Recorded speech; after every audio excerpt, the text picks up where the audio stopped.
Just going to give you a little comment. Good morning.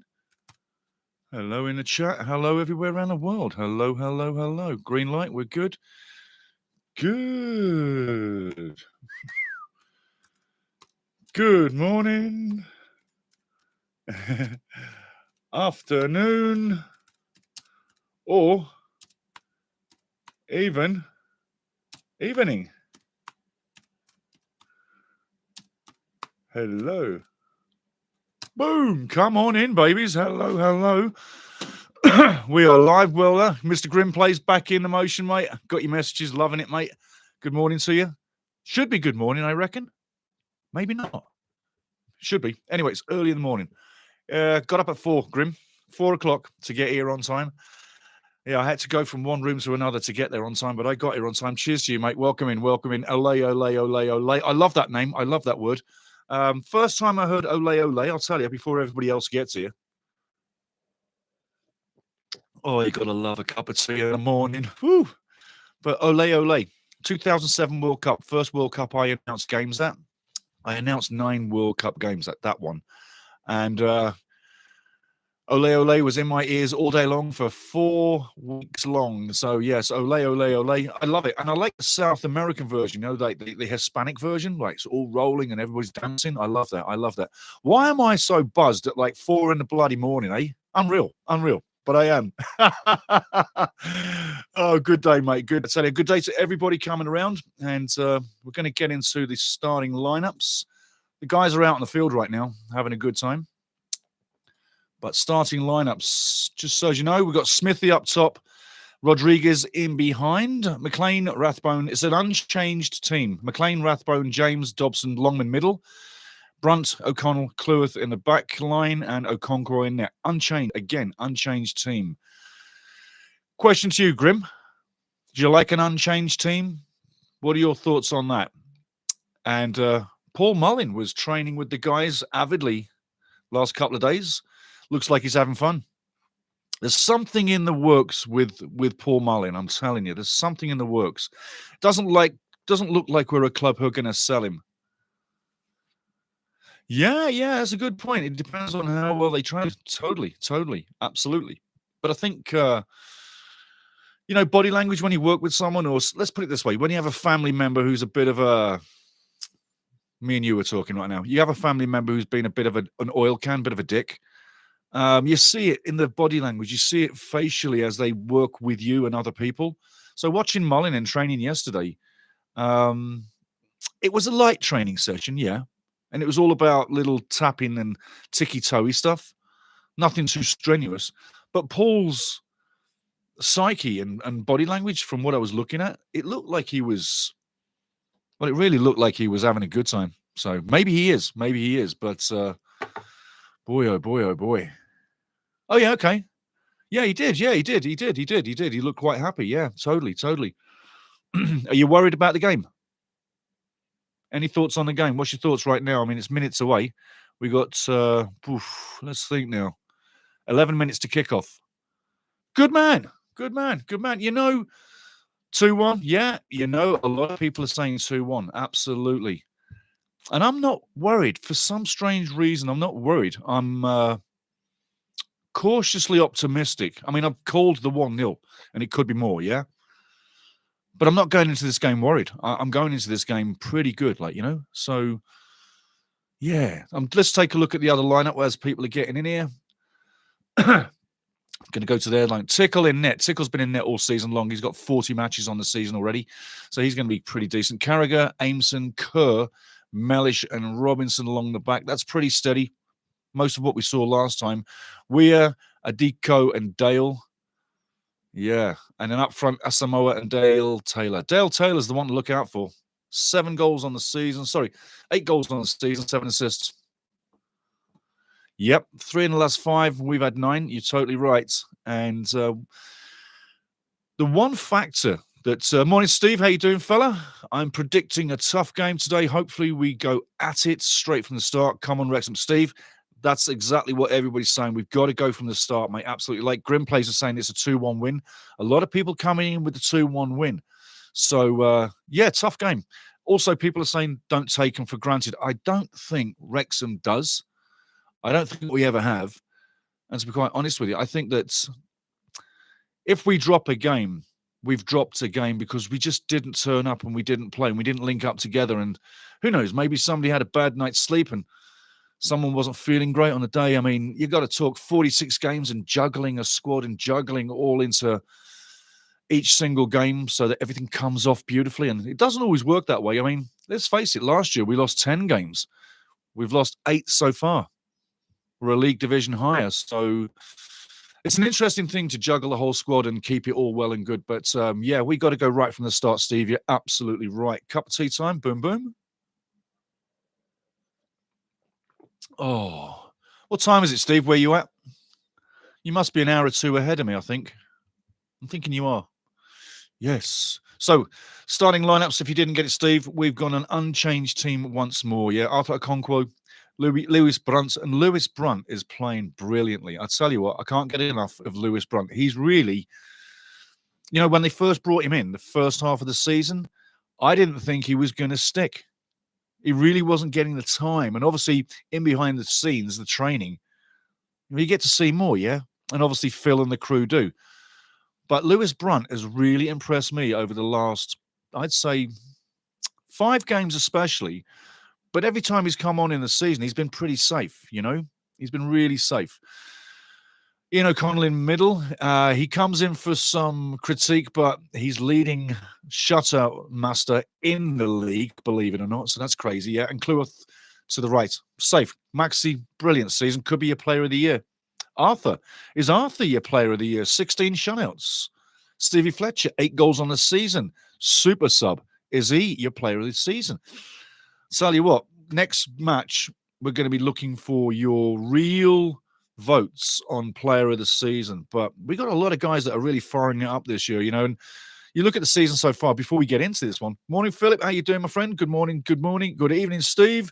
Cheers, PJ in Sydney. You've got a, I think you've got a 7:30. No, not 7. I think you got a 10:30 kickoff, PJ, Australia. I'm thinking so. Anyway, excuse me. But lineups, you've obviously got them, but we'll hit it again. Wrexham unchanged. One more time. Arthur Okonkwo, Brunt, O'Connell, McCleworth, McLean, Rathbone, James, Dobson, and Longman. And up front, your favourite guy, Sammy Smith, and Hey Rodriguez. Yes, Jay Rodriguez, he's up front. D. Scott, morning to you, fella. Morning to you.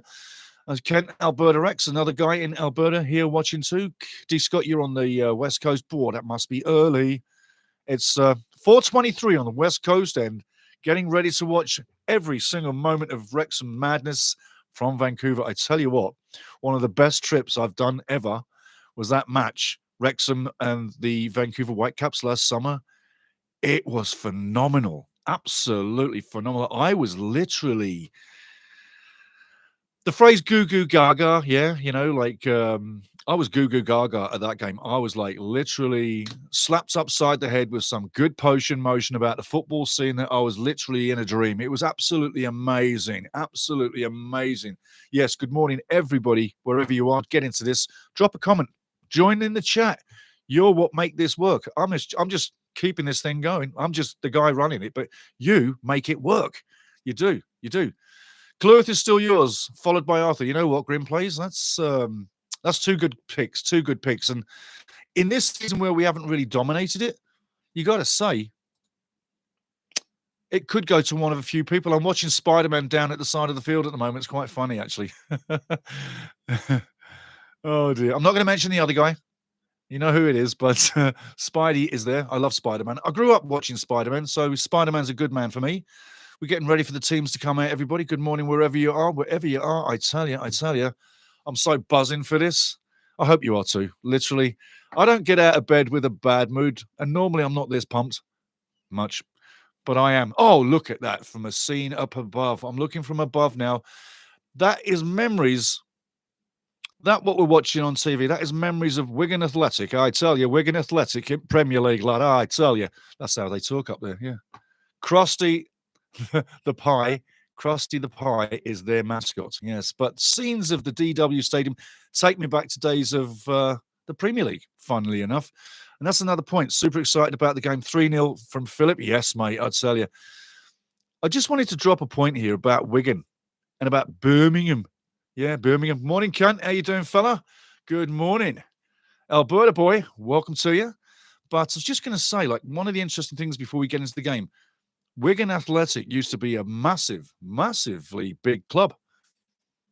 They used to be in the Premier League. Look at all those Welsh Dragon fans. They look spectac. Oh, they're having a beautiful day in the sun. Lovely, lovely, lovely. But getting back to it, Wigan Athletic, just like Birmingham City, like a few teams in League One, used to be Premier League clubs, like Bolton Wanderers. Yeah? So, when you get up there in the Premier League and it doesn't work for you, and you don't have the backing and the ownership like we have, if you can't pay the bills and you can't play great football to stay in that league, woof, you're plummeting like a rock tied to a rock in the ocean. And that other rock is a bigger rock dragging you down fast. And that big rock is called finances and players and form. And it's a big-time results-based business like every league. So if you don't bring the results, you're gonzo. But the points I'm making is a lot of people are anticipating rightfully and dreaming rightfully that one day Wrexham will be. Morning, Phil. How you doing? Phil J. Weston. Afternoon, guys. Calm on the town. But many of those clubs have dwindled away to this level of football. This is a top level of football, League 3. Great football. You've seen it all season. Premier League is something else. But when your finances, etc., are not in place and you don't keep up that level all around and you don't attract the right players, then you're going down. So it's something to think about with the assumption and the dreams and the nice thoughts about Wrexham going up league by league. I cannot see Wrexham getting promotion into the Championship. Boys are coming out right now to finish. Good morning, Di. I cannot see Wrexham getting promotion into the Championship and then going straight to the Premiership. I cannot see that. Cannot. That would be something like incredible. And that is the kind of thing that doesn't really happen.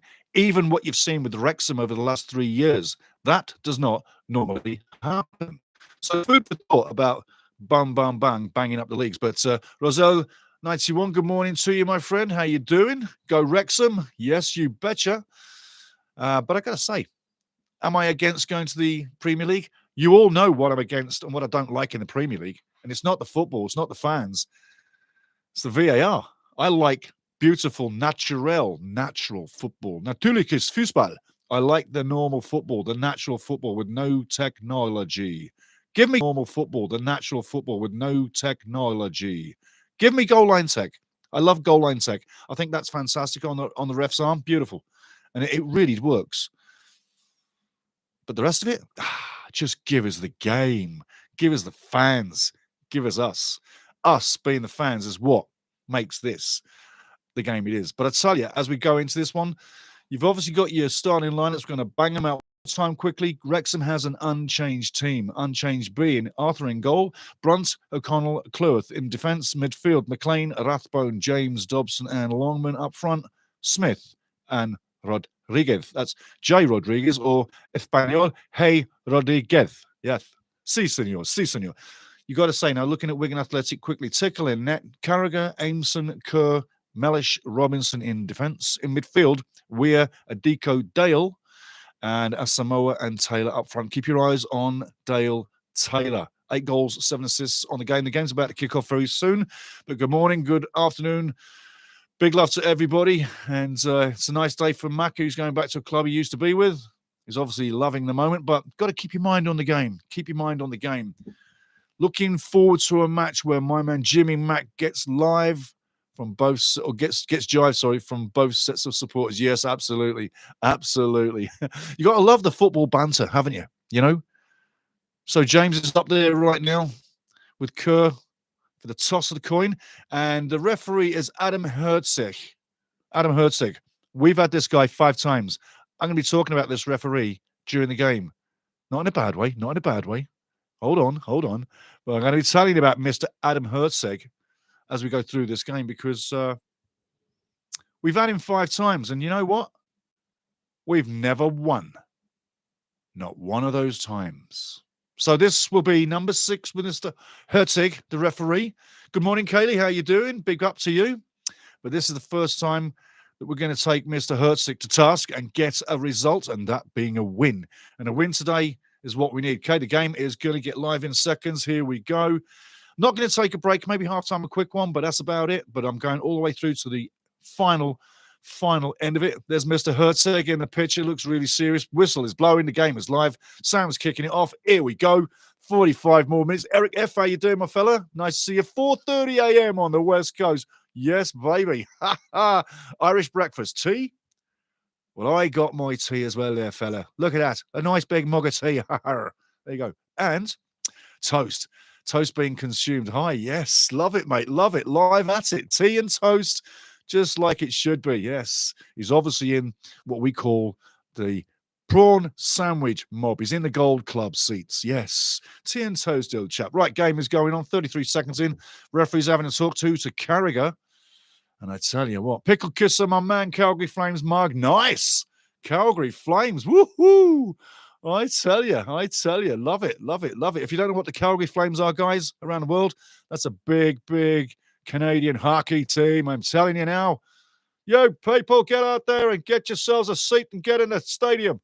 The people outside are waiting to get in. Still people coming in. There really is. There's people coming in. But a mug, a Calgary mug, startling. I'm about 250 k's away from that building. No kidding. Drove past it loads of times, been in it a few times, worked in it a couple of times. Yes, I worked inside that building, and it wasn't a hockey event. But back to the game. That's why we're here. Wigan 0, Wrexham 0. 1 minute 25 in. I tell you, a long way to go. We don't have a 25,000-seater sellout. I mean, what were people talking about in the press? It's not a sellout, but I tell you, it's a beautiful field to play on. Mr. Tickle, he's going to be in for hopefully a busy day in that net of Wigan's. But hey, ball goes long down the line. Hello around the world. If you can't see around the world, if you're not having a screen and you're working, I'm going to keep you in the picture. Don't worry. Remember, guys, we got people that haven't got a screen. They need the commentary because the boss is watching. So they got me and their buds. Yes. Okay, let's go. Wigan trying to keep possession. Don't keep it. Wrexham are getting it back, moving forward. Nice ball through. Them through balls, remember we were talking about them through balls? That's what we need to see. Right through. The first goal last game was through ball. The second goal last game, through ball. Ollie Rathbone clears up the mess now beautifully. Louis Brunt. I like saying Louis. It just seems better.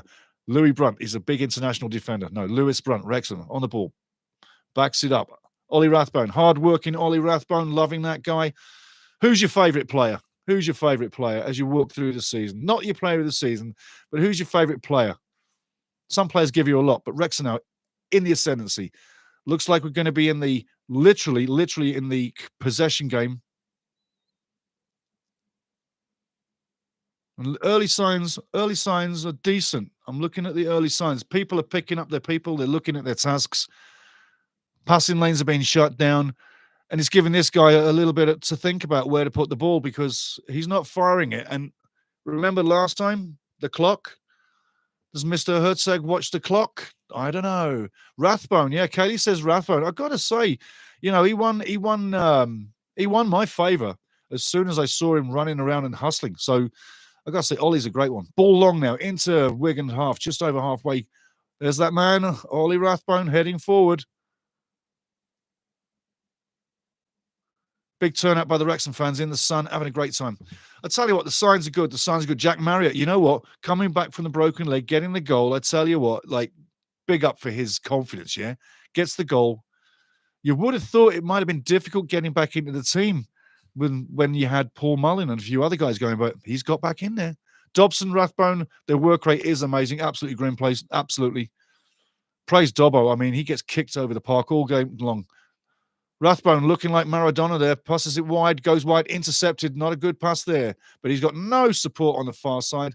He's a man all alone looking for things to happen. Ball comes in, dangerous, but cleared again beautifully. Again, Wrexham picking up the mess, sorting it out. Rathbone has a look, slows it down. Wrexham back in control. Rathbone passes it back. You might wonder why they do these little soft passes. It's just to jig the lines. It's to open up a passing lane. Get someone sucked into you. Now that ball is harder for them to fight for. There you go. We just worked the ball right to come left again. Beautiful. There's the favourite, number 20, Mr. Rathbone. That's Kaylee Reynolds, favourite player. Beautiful stuff. If you're on the West Coast, I say good morning to you quietly because it might be early. Anywhere around the world, you're having a blast. And obviously in Australia, PJ, it's an evening game, having a fantastic time. Matty Boswell in Melbourne. What's up? What's up? What's it feeling like down there? Wrexham now. Getting the passing game going. O'Connell. Long ball through the middle. Beautiful ball. Just a little too long. Nice idea. Longman wants those balls. Sammy Smith. We got to get Sam Smith on it. Amanda Botax. Nanda Botax. Hello, you guy. Hello, you guy. How you doing? How you doing? Tickle with the ball. See, he's looking around. Now, this is one of the tactics that you've seen recently against Wrexham, and he nearly falls on his ass. Too funny. Head on the back, and he gets the rebound. Rebound. Beautiful.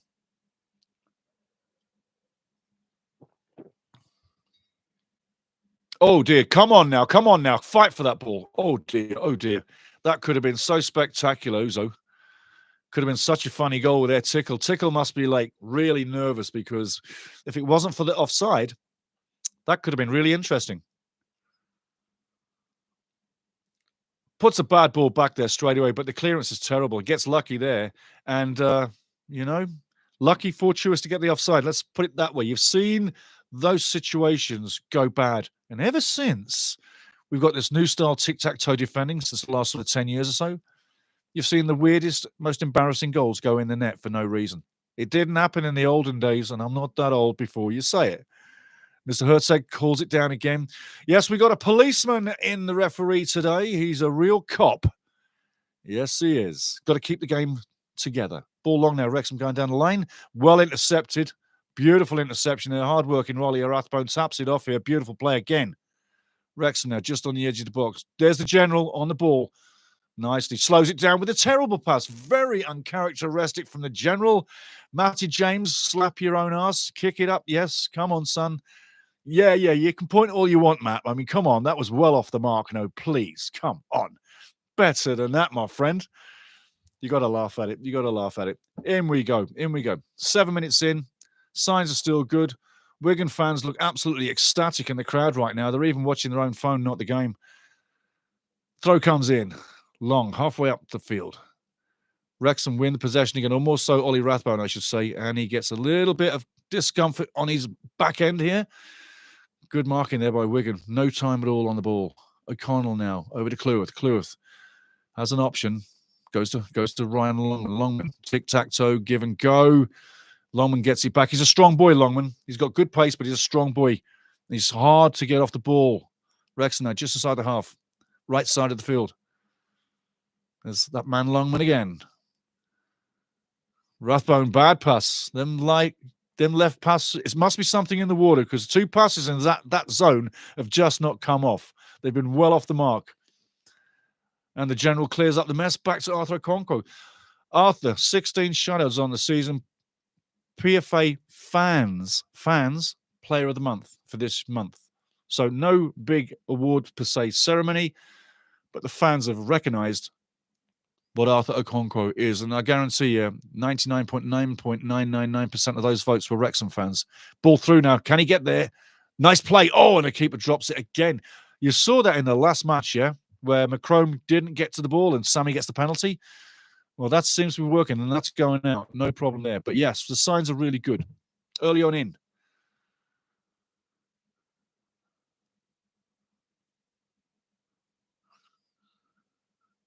Yep, the ball was just too long. Too long. Maybe the field's still a little wet. But it looks bobbly, and it's a multi-purpose field, so you get other sports played on there too. It's a bit rough, but it's not terrible. It's like a field of the olden days. You can see brown poking through. That's mud. Wrexham now reining the ball back again. We need Matty James on the ball to start spraying it around, get the game going. It's okay with the possession right now. They're doing well. But there needs to be a flow. There needs to be a purpose. And the ball's got a pressure. And no more sloppy passes, Matty or Ollie, or you're not getting player of the match, because there will be a player of the match for this one. Looking for the through ball. Nice over the top. Well done. Ryan Longman gets it again. Battles strong. Keeps possession. He's just on the line. There's the general back over to Cleworth. Cleworth now puts the cross in, gets in, cleared again by Wigan. Wrexham owning the half right now.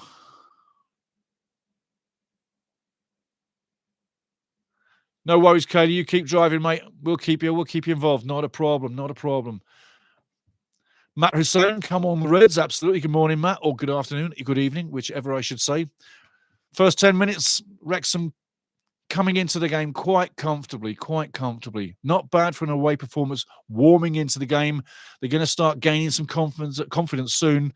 Wigan haven't offered too much. They really haven't offered a lot. There's no creativity going on. It's a very generic scene. Great defensively. They're okay defensively. It's set up nicely, but it's very generic. There's not much creativity. And they really haven't got a cohesion. Wrexham's got a great cohesion that comes from having the same team again and keeping the chemistry and the consistency. Great header forward by Wrexham again, winning the challenge. You saw O'Connell step up 20 yards to win that, powered through it, wins the ball, and says, get that ball out of my zone. It's right now on the edge of Wigan's box. That ball on the edge now. And Wrexham win possession again. Coming up, though, free kick to Wigan. Lewis Brunt's like, what the hell? 21-0. Yes, let's have some of that. Nice one. Wow. Katie's driving back from her daughter's game, and it was 21-0. Wow. That's quite the score. We could do with some of that. Send some of the goals over. Should have been a free kick, not given. The ball still live. James McLean now on the edge. Give and go. Will he get there? He will indeed. Takes the ball down the left wing. Good control by James McLean. Steps inside. Again, Wrexham keeping control. Nice play again there. The ball's in the middle, and it's a tussle, but well won. I tell you, there's a lot of 50-50s here, and the ball is very, very fast on the field. But the 50-50, there's a lot of 50-50s coming off right now. Wrexham is winning the one-on-ones. Win your one-on-ones, everything else settles into place. Get it back to the keeper. Well done. Win the one-on-ones, everything slowly simmers down, and you get the control of it. You've played the game before, no matter what the level. You've played the game before. You know when you've been under pressure and you're not sort of in the game, and then suddenly things start clicking because you will start winning the battles. Free kick Wrexham, just over halfway, but you win them battles. Wrexham is winning the battles right now.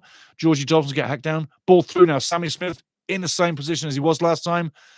Hacks it over the bar. Can't get there. Not a bad attempt, but he was offside. But yes, they're winning. They're winning the one-on-ones. Yeah, Sammy Smith nearly getting through. Oh, okay. 21-0 she lost. Well, you know what? Them days come around. Them days do come around. You go again the next game as if you won the last game 21-0. Tell her that from me. You don't ever take that into the next game. You rub it off, shake it off, and you go again. Doesn't mean a thing. It's just one game. It can happen. Nothing serious. What Savage League does she play in? D. Scott. That's quite funny, actually. That's quite funny. Okay, ball long by Wigan on the edge of the Wrexham box. There's a big tussle for it. There's a battle for it. It goes wide, left side. Wigan still in possession, down the line, trying to get something going in front of Wrexham's goal. A little bit of a dive. He's going to win a free kick there, does he? Well refereed, because that was a pathetic attempt at diving. And I say pathetic because I'll tell you now, I will commentate the truth. I'm not TV guy anymore. I'll give you what I feel. But that was a pathetic. He should have, I'll tell you what, for that dive, he should have got this off the referee. It should have been a free kick to Wrexham. Pathetic attempt at diving. Listen, if you're going to simulate, you got to make it look good. You go to Mexico, you go to South America, you go to Spain. They know how to do it. Ball forward now. Wigan into the box, looking to shoot, and it's cleared for a corner. But yeah, you want to dive? Go to South America. They'll teach you how to dive. They know how to dive. The simulation is better over there than, quite frankly, in League One. Anyway, that's what I'm saying. She is 13. Kaylee, thank you. Hey, I tell you what, kids soccer, it's fantastic. It is. It's fantastic. 14 minutes in. Signs are good. We are in a situation where we're going to not throw in much at us, but can pose a threat. There's no doubt about it. No doubt about it. Coming up to 15 minutes in, and hey, corner comes in. Cleared by Wrexham. You've heard me say that a billion times this season, but cleared well out of the box. Wigan still have possession. Down the line, there's coming a crunching tackle in there, and that's what you love to see. Absolutely threw the ball through the man, clean as a whistle, and fair and square. No free kick. Great tackle, Maxi Clough. Love to see that. That's a sliding tackle, but that's the legal. Throw in now, Wigan. Let's get into this. 15 minutes gone. Edge of the box. Cross coming in. It does indeed. On a penalty spot. Cleared again. Wrexham comes out. Wigan win possession. Looking what to do. He's possessing the ball. He's wasting time. Goes all the way back to the halfway line. Quick brains, quick feet. Make a move. Yes, obviously he can't think too fast. Ball goes out for the throw in there, but you've got to have quick feet, quick brains, and get that ball. Just put the ball back in there. What's to think about? Put it in there. Too much deliberate play, and that's what Wigan's problem is. They're too deliberate. There's no flow in their game. Wrexham now looking to get possession. There's a battle going on. It goes all the way back to Clough. He has a look. Steadies himself. The long ball over the top. Rebounds. He gets his own ball. You don't see that many times. But another great season for Maxi Clough. So on to the Conquo now. Wrexham have it in midfield. Sloppy passing is the name of the game right now, guys. Sloppy passing. If someone gets on the ball, get the pass in. The ball going down the line. Wigan now inside the box. Great tackle there. Nothing doing. And Maxi, I tell you, great Maxi Clough this season. I tell you, talking about a couple of minutes ago, he's had a great season in my mind. Quick tea break.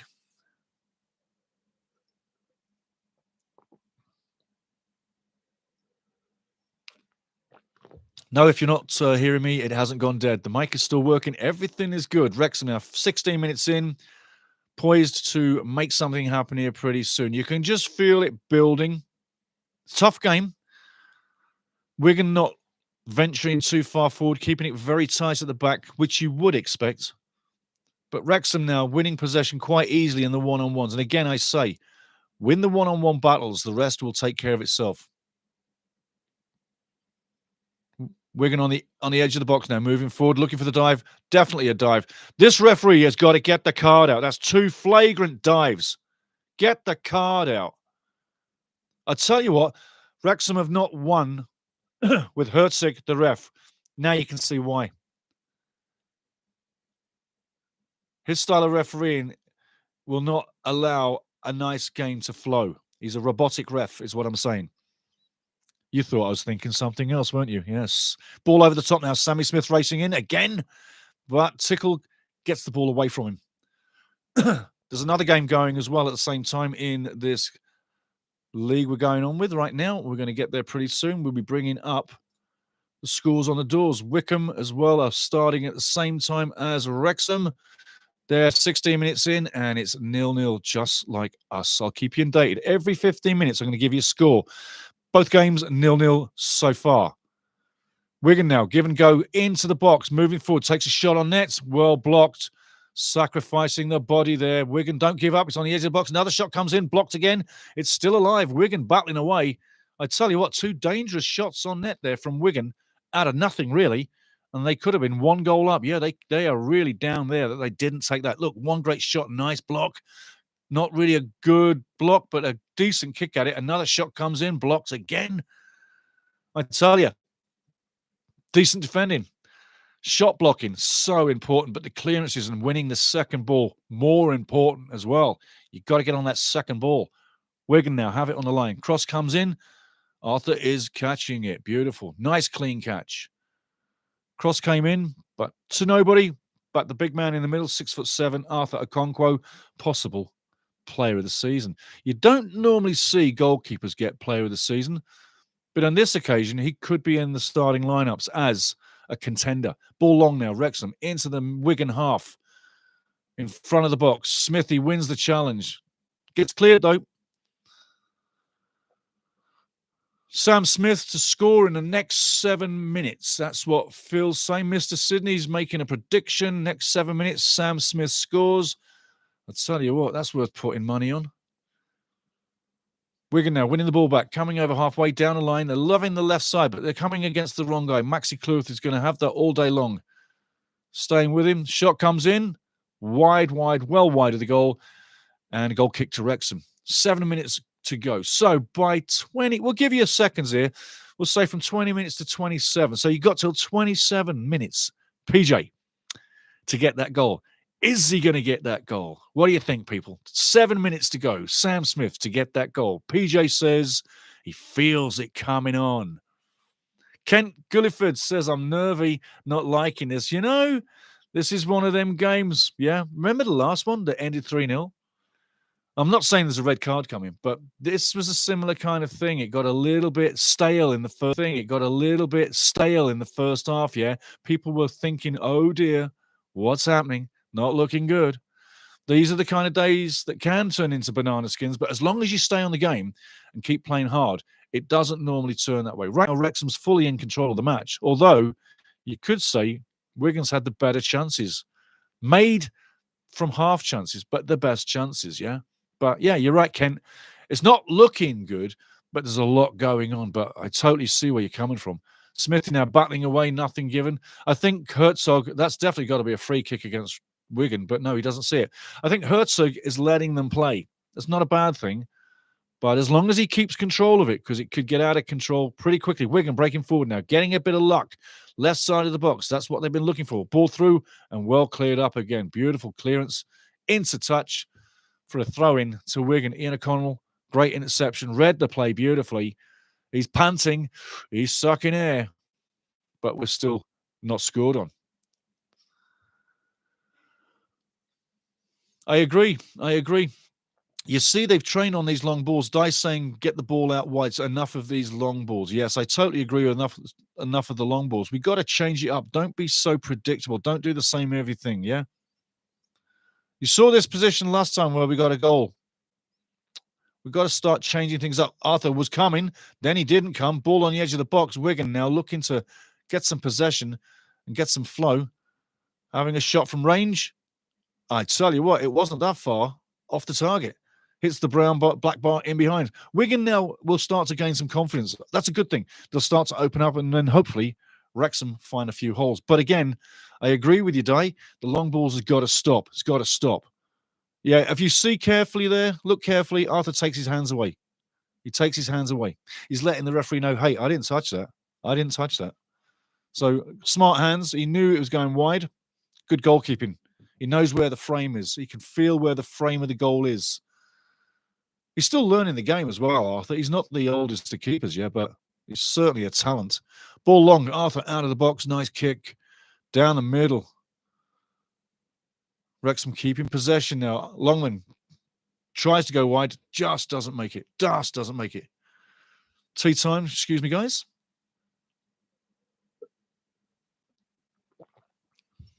Loving it.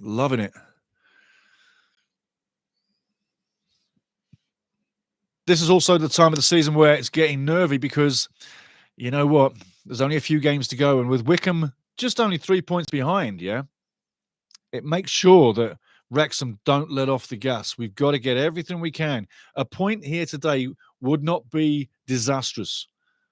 It would keep Wrexham in first, clear by a point. And that's all that matters now. Every game, we just need to stay clear of Wycombe, ahead of Wycombe. And when Wycombe drop points again, they will. We need to capitalise again. We will. And then we just seal the deal to second.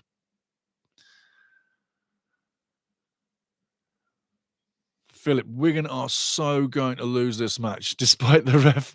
I love that, Philip. I love that, my friend. I'm absolutely loving that. Yes, definitely.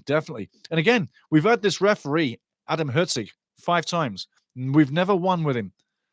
I'm going to go through what it was all about at halftime and at the post-match wrap. But Wigan now still trying to make it happen. Going down the right side, definitely a big interception there. I tell you, we're defending with our lives here. Great defending. We're not giving anything up. And I tell you what, the referee there has done the game a real injustice there. He should have kept that game flowing after all that battling. Yeah, despite the ref, Phil Jenkinson, absolutely. I got to agree with you, Phil. Is this referee wearing a blue shirt, you think yourselves? Keep watching. Where's the foul? Where was the foul? He threw himself to the ground. Where was the foul? Mr. Herzog, get your ass sorted out, man. You're looking stupid on the field. They should have let that just play because of all that battling there. Wigan had the ball back in possession. They should have just kept it flowing. It makes for a better game when it keeps it flowing. This referee is doing the robot thing. So you've seen it before, and that's why this game's looking so disjointed. We need the flow in the game. Free kick coming in now. On the penalty spot, Wrexham's defence. Banging it out.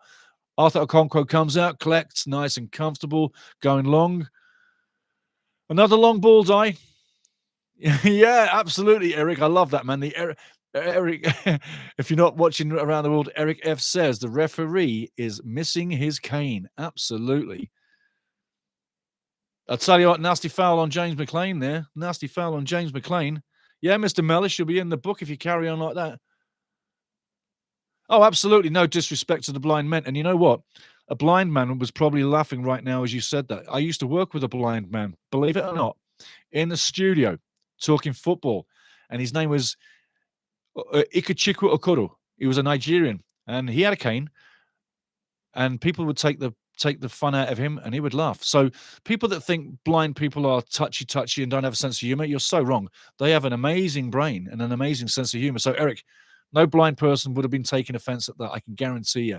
And sometimes we take ourselves a little too seriously in this crazed little world we live in. But honestly, I tell you now, having worked with a blind soccer football nut and he knew the game, he would be laughing his ass off right now. He's probably listening right now. I'll call him later. But no one takes offense at that. No one at all. Wigan on the out of the box. I'll get to the chat in a second, guys. Wigan trying to go long here. They get the ball long over halfway, going down the left side. And I tell you what, that man O'Connell has got a bit of work to do. Gets it out for a corner. Does well, though. Well played, O'Connell. Roselle 91, bad game so far. The winger bizarrely involved, and only strategy is long balls to Sam Smith. Yes, correct. Absolutely correct. Di Humphries is agreeing with you right now. We've got to stop them long balls. We've got to get on the ball, spray it around. Get the general. Get Matty James in the game. Use him as the pivot. Everything's got to spin off from Matty James in the middle. We're making this game harder than it is. We need to control the game with possession. Get on the ball. Corner coming in. Next up, Pickle Kisser will come straight to you, mate. Corner short. Give and go, and that is the most pathetic attempt I've ever seen at a corner. That was disastrous. The ball's going all the way back to halfway. Wigan still on the ball, amazingly. Left side of the box, making life hard for Wigan. Cross comes in, it does, and it's cleared once again. Dangerous cross on the ground. It's still in play. Wigan still have possession. Still looking to come forward. Wigan are making life hard and easy for themselves with the style of play that they're bringing. Look at this. Who would want to pay money to see a team go backwards? Good battle up front there by Longman. Keep going, son. Jay Rodriguez chasing it down. Eventually, from a corner, you go all the way back to your goalkeeper. Terrible play. And a long ball over the top, basically, to get themselves out of dodge. That's a team not in confidence. That's a team needing a goal to get somewhere. Bad play. Good morning, Maria McConnell. Nice one. Nice one. She's here for the passionate commentary. Come on, Wrexham. You're on my fixed odds. Let's have it for Maria. Come on. Let's get it. Yeah, D. Scott, you're right. That's Parky's game. That's Parky's game. The long ball, yada, yada. Not so tactically inept to play tic-tac-toe all down the field. It would be so lovely because that's the game that Matty James can operate with. Everybody can feed off Matty James. But again, Phil Parkinson's given people orders what to do, where to be. But it is Parky's game. I was going to say, that's why a lot of people are anticipating if Wrexham go up a division, that there might be a coaching change because of the taxes. Here's a repeat. Man, oh man, was that ever a repeat of last game? Sammy Smith going through there. If he'd have been a bit quicker, we have a penalty exactly the same as last game. Wigan on the ball. Right side of the field, just inside their own half now. Trying to get something going. The game is spooning up now, and with that, Wigan are coming into it a bit better. On the edge of the box now, Wigan trying to get something to happen. Again, he slips. Ask yourself, is this field muddy or slippy or too watered? Ball comes in, edge of the box, very good cross. Arthur comes in, collects beautifully. Well read again. Good play by Arthur Okonkwo. Reads the play perfectly well. 28 minutes in, nothing gained, nothing lost. But the first 15 minutes were better for Wrexham than the last 15, or 14 exactly, I should say. Wrexham needs to pass it around, get on the ball and pass it around. Own the game. Own it. Get confident. Be brave. I said that in the pregame. You've got to own it. Be brave. Get on the ball. Ball into the middle. There's the general. He's on the ball, looking around. You know it's coming over. There you go. Lewis Brunt.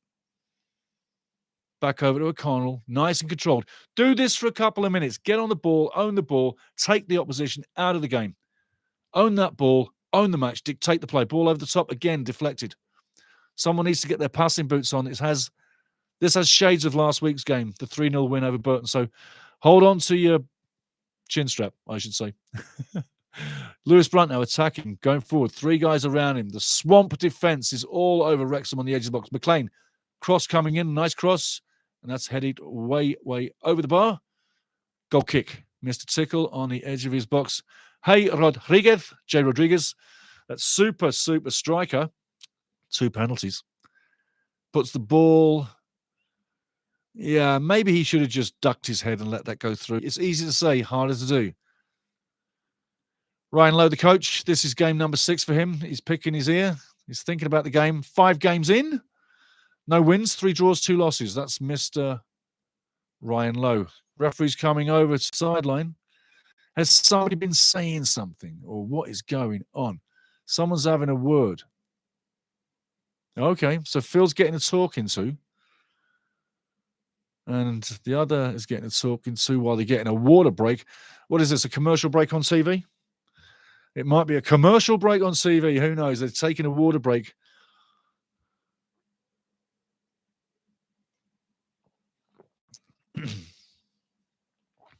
So Rozelle says McLean in, Rodriguez out, Fletcher and Barnett in. Yeah, you know what? Maybe a little later, but we can see that happening. In this game, Fletcher's the man to change this game up front. There's no doubt about it. The Scotsman brings what no one else has got. Class, vision, know-how, and experience. And he's still got the legs and the body. So, yeah, a full match. It might be beyond Stevie Fletcher, a full match. I don't think so, as long as you use him the right way. But he can't run chasing things all day long, yeah? But, yes, Rozelle, definitely bring him in later. Talking about... Gotcha. And one of the emails, just reading it right now. Give me a second, guys, as we get through it. But right now, 31 minutes in, 0-0. Digging this, bruv. How you doing? All right, let's do this. Good morning to you. You arrived late again. No goals for you so far, as per usual.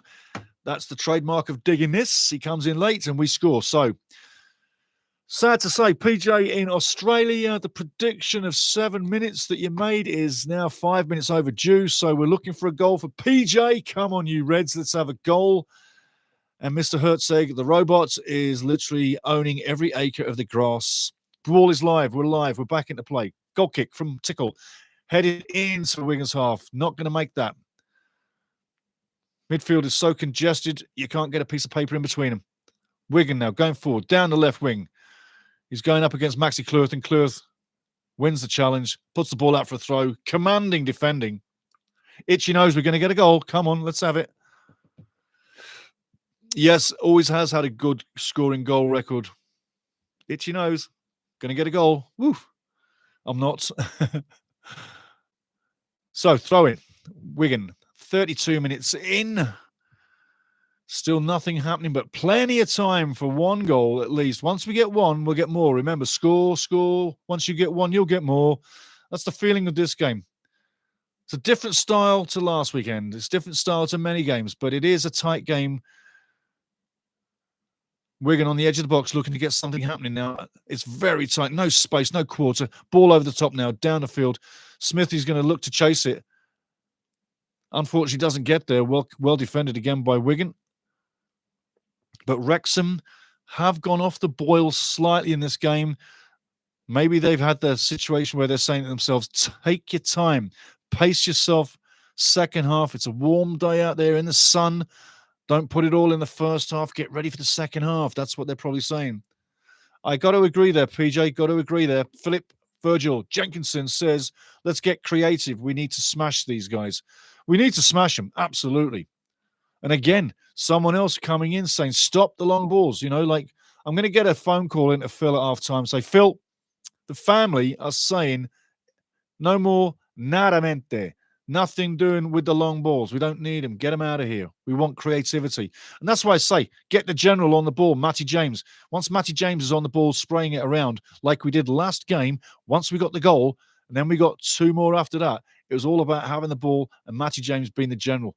And he had a fantastic game last game. Cleworth had a great game too. Ball forward, going nowhere. Again, another long ball. And remember last match at the Stoke Keras, people were getting a little bit restless. It's good to be restless. Be restless, because the Wrexham fans will be as well in the crowd. That sends messages to Phil Parkinson as well.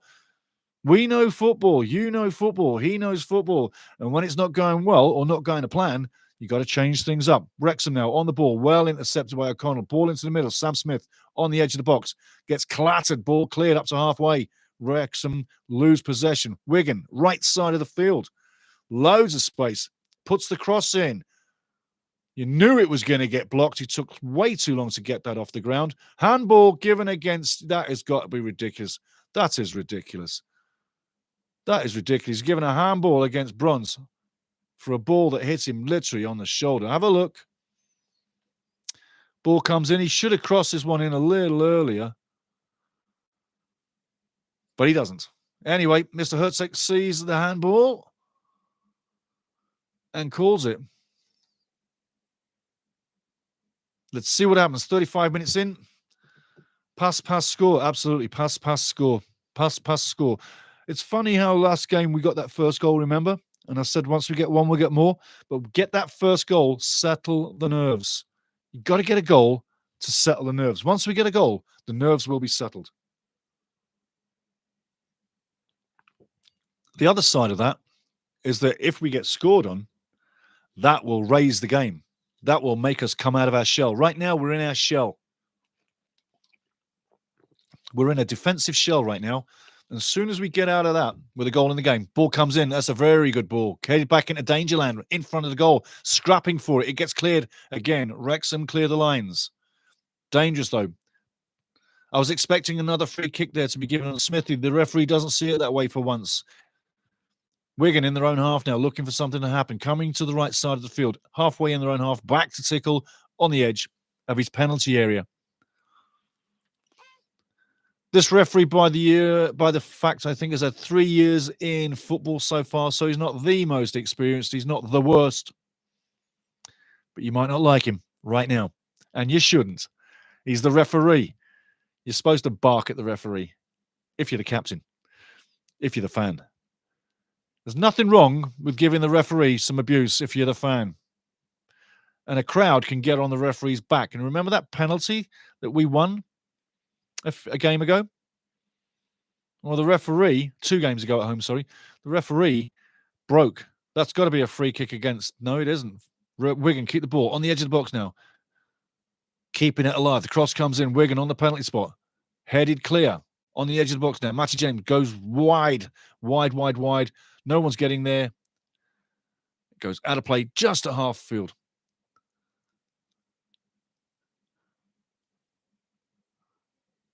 "37 minutes, coming up to 38 minutes. Ball over the top now. He's onside, but Arthur comes and claims it. Defending is brilliant again. He's owning the box, reading the game.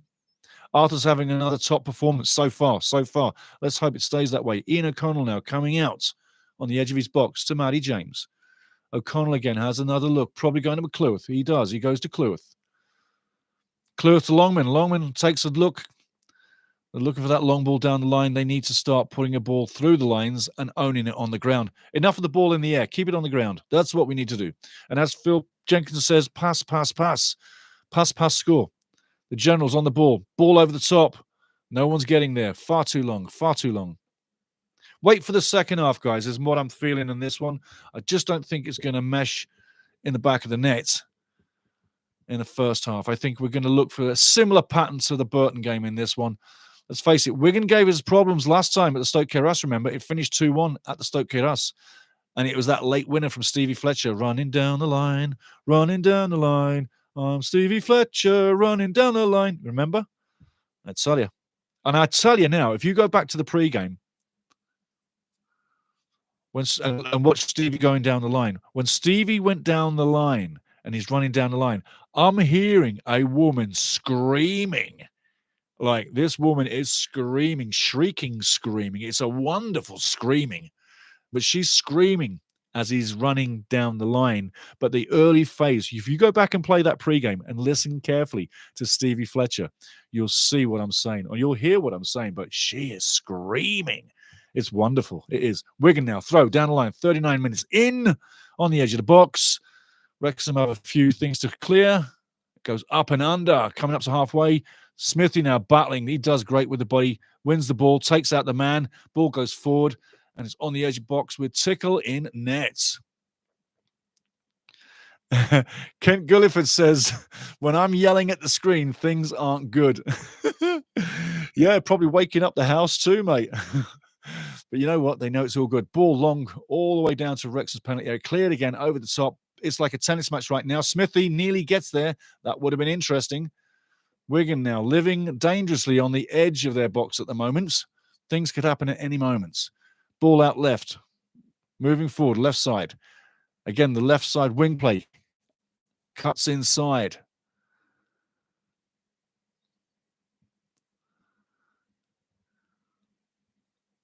Putting it into the channel. They're waiting to set up for this cross. You know it's coming in, but I tell you, we're making this game harder than it should be.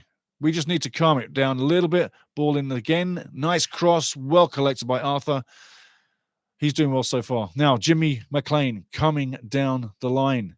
Stops, has a look. He's got no options. He's having a look. He's coming inside. Matty James. That wasn't the ball. Backs it up to Lewis Brunt. You know what? One thing I can tell you, make you feel good about this, is the amount of work rate that Wigan is doing, the running that they're doing to try and win the ball. That's pure energy being emptied in the tank.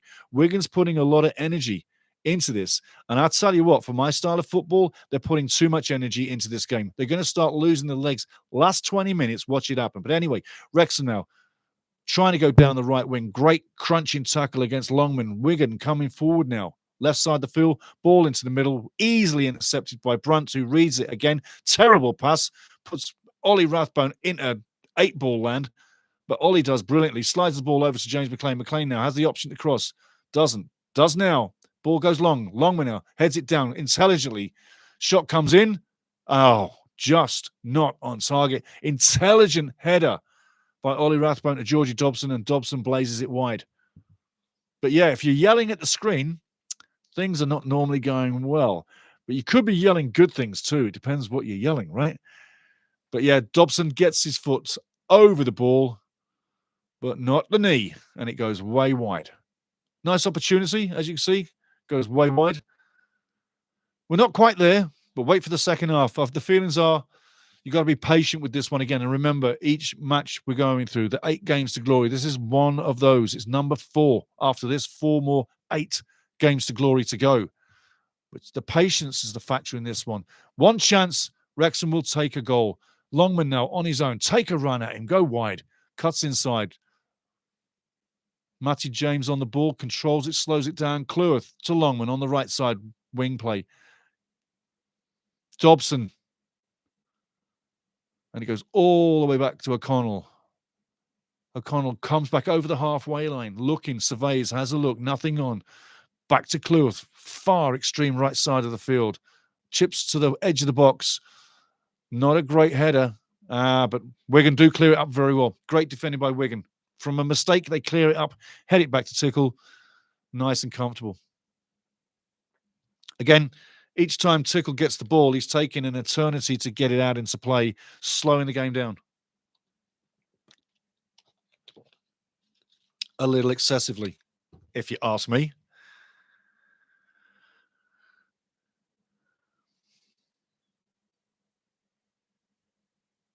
43 minutes gone. We're coming up to half-time. Half-time, I'm going to tell you some more information about Mr. Herzig. I had a nightmare, literally, about this guy last night, thinking that he was going to be the referee. You shouldn't normally let the referee factor into your assessment, but I just don't like this guy's style of refereeing, to be honest with you. He's just not a friend to the game. He will destroy a flowing game, and that's exactly what he's doing. Once a goal is scored, he becomes useless. Watch my words. Once a goal comes into this game, he is really rubbed out of the game. He's not a factor anymore. While the game's 0-0, he's a factor. But right now, we just need to get that goal. Second half looks good for it. unless we sneak one in the next few seconds. But we haven't been at the races completely. Defended very well. The defending side of the game for a road game, for an away day, that's been very good. And remember, the home team is supposed to entertain. They've tried, but they haven't exactly done that.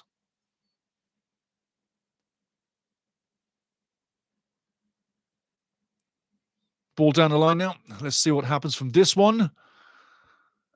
Again, the one-on-ones. Wrexham's done well on the one-on-ones. It's what you do with the ball. We haven't really done too much. Ball down the line. He's asking a lot from Longman there to get that, but he gets there. And you knew he was going to get hacked at, but he stays strong, stays on his feet, keeps possession. Back to Cleworth. But again, the ball isn't going anywhere. Nobody's making the runs. It's very congested, but wait for the second half for things to change. It will. We're slowly going to run out of gas.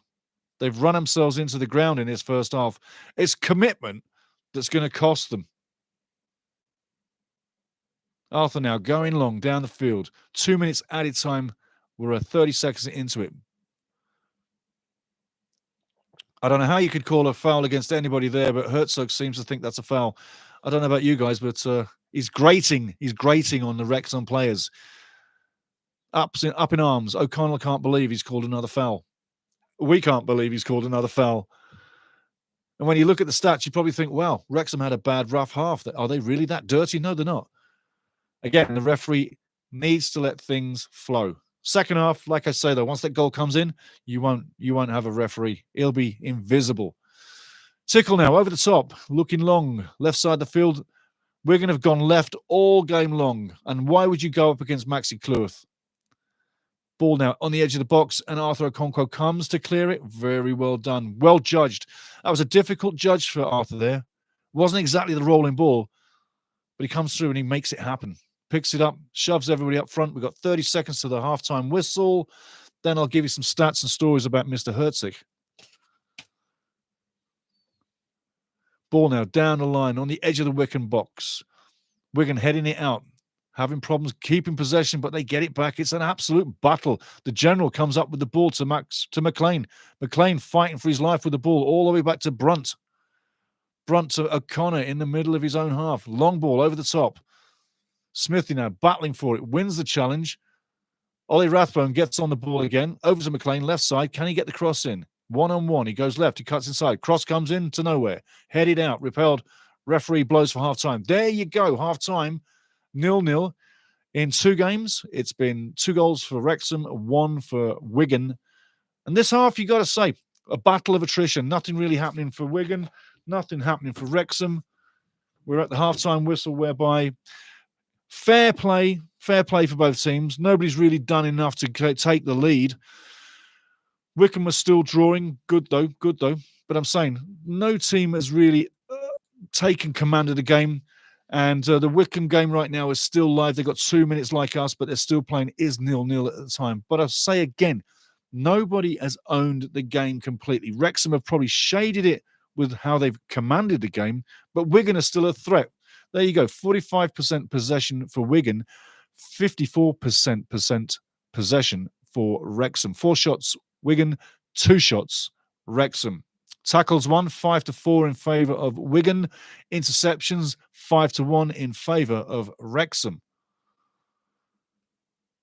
Wigan Athletics 69% passing, Wrexham 74% passing, and 57% attacking for Wigan, 43% attacking for Wrexham. Discipline, 5 fouls to Wigan, 4 to Wrexham, and no yellow cards, no red cards. No cards so far. Maybe see a card in the second half.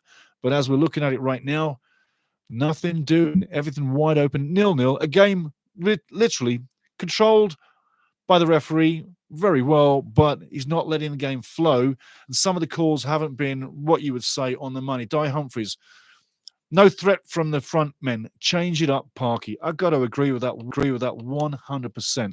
We've got to get people into the game. Remember in the pre-game, I was saying we need to get Smithy the ball, get Smithy in the service zone, because he's only 3 off the top for top scorer in the league.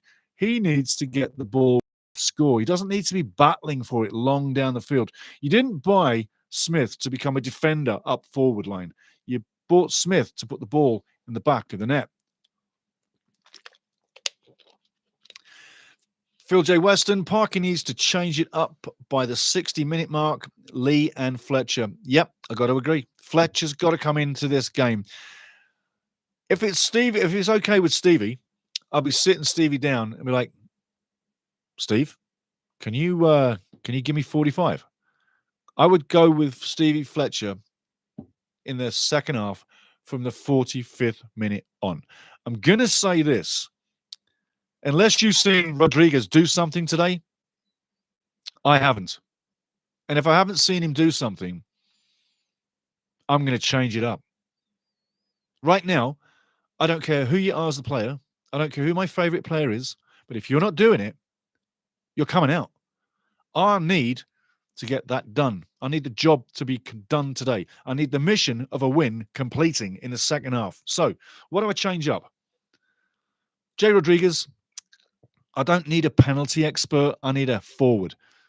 I need you to be there where Smithy needs you to get that ball. Smithy's trying to lay the ball off time and time again on Rodriguez, and he's just not there. If you notice in the last game against Burton Albion, when Stevie Fletcher was in the game with Smithy, they were there together. That chemistry between Smithy and Stevie Fletcher as well. That's another thing.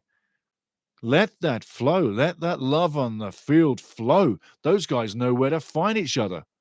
You know, Philip Virgil Jenkinson says, yes, take off Rodriguez, bring on JM. Jack Marriott's another issue. Yeah, we could bring on Jack. Them through balls, you need a gazelle. You need someone who can run. Now, Smithy's got pace, but I think if you put them side by side, I think Jack's just the quicker. So get Jack on through balls. Bring Jack on right from the second half, and then Stevie on the 75th minute. Then you can go 4-3-3, 3 forwards to finish the game without bringing on another one, yeah? So you could do that. But Jay Rodriguez, I'm not coming down on him. But if you're not productive, what are you? Why are you wearing that red shirt? Why are you on the field? Why did we pick him up? Because he's put a couple of penalties in, but nothing's changed. And Jay Rodriguez is not a guy who's going to chase the ball down the field. He hasn't got that body. Hence, that's why I've said for quite a few times, if you're going to bring this guy in, put him in midfield. Put him in midfield. He's not a forward any longer. He may well have been, but he's not a forward any longer. Put him in midfield. He's like a Matty James, okay? But I'd say this much on the ball. If you can put him in midfield and get a second, but I'd say this much on the ball. If you can put him in midfield and get a second Matty James, then we get some creativity. You've heard sometimes through the chat today, people saying the creativity angle. Yeah, get some creativity, definitely.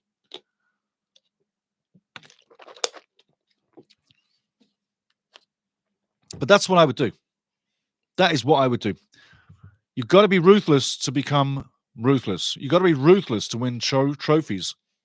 If you're not ruthless at the end of the season, I ask myself, why not? And if you're worried about upsetting the players with a few games to go, I wouldn't be upset because you've got a few games to go. If you had half a season to go, I'd still be thinking, yeah, I should be careful with what I say to the players. Yeah. A handful of games? No, this is when you chase down success. This is when you chase down success and nail a trophy, nail promotion, but you bring the ultimate. You bring that trophy to your cabinet from a season which is culminating on a handful of games to see where you're going to finish. It's imperative we own this second half. So change imminent. If he doesn't make a change, what does that say? It doesn't send a good message. The fans are going to be shaking their heads. Other games coming through before you know. Barnsley taking on Bolton, Bristol City, Exeter, Burton, Huddersfield, Cambridge and Charlton, Crawley and Leighton, Lincoln, Shrewsbury Town, Northampton, Reading, Stockport County and Rotherham, all 3 o'clock kickoffs. Don't forget, the EFL Trophy Final is tomorrow. Birmingham taking on Peterborough United at Wembley. If you can watch that, you should. You should. And I'm saying Birmingham, not being hard on Peterborough, but Birmingham should be doing a double. Birmingham prediction win that final, and they also win this league. A double. I said that months ago, and they're going to do it. I also did say that it would be Wrexham in that final tomorrow, but barring the penalty loss, We would be, right? So there you go. So 2 trophies for Birmingham is what I'm saying. And Philip Virgil Jenkinson says, JR is a midfielder much more than a striker. Someone else is saying it. Like Phil, PJ, we got to get Phil Parkinson to get on the same page, get on that same sheet, yeah? Really do, because I don't think he's the guy to get it done. And I would sooner see Jack Marriott start today than him. I think Jack, he's a terrier. He's quicker on the ground. You look at the way he closes down the goalkeeper when the goalkeeper has the ball, yeah? He doesn't stop. He's on it, yeah? Jay just hasn't got the tempo. He's not the same kind of spirited player. He's older. He's literally not been... He didn't arrive in a 100% fitness case either. He had to build up to get to this stage. So I don't know what they're paying him, to be honest, but what it is, would you sign him again next year? Would you keep him on for next year is what I'm saying, because that's the question to you. Would you keep him for next year, going back to the Championship, yeah? Would you? I don't know. I don't know I would. I don't think I would. But anyway, moving to the second half. We've got to make a change, and it's got to come in. Willie, because that's going to change the game.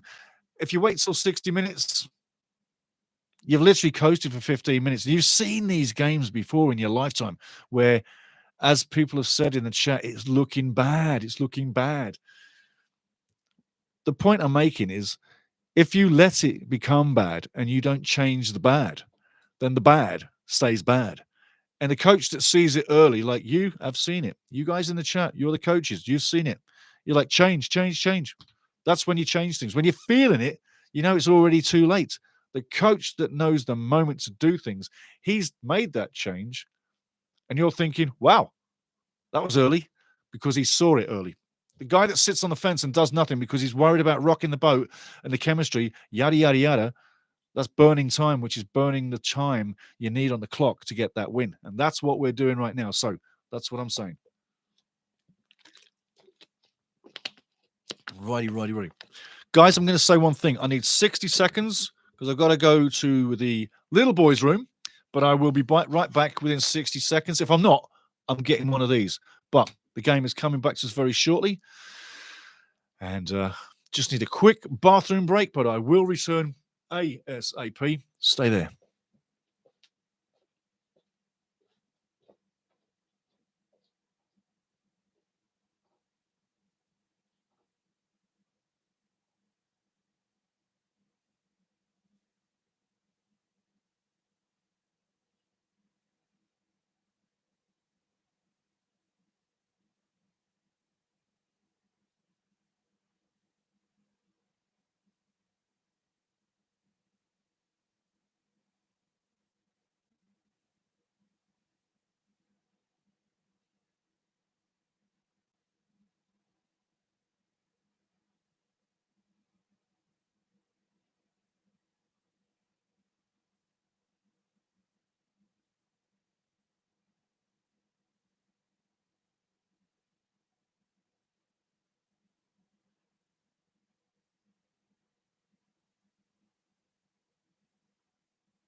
Back at you guys, coming back at you.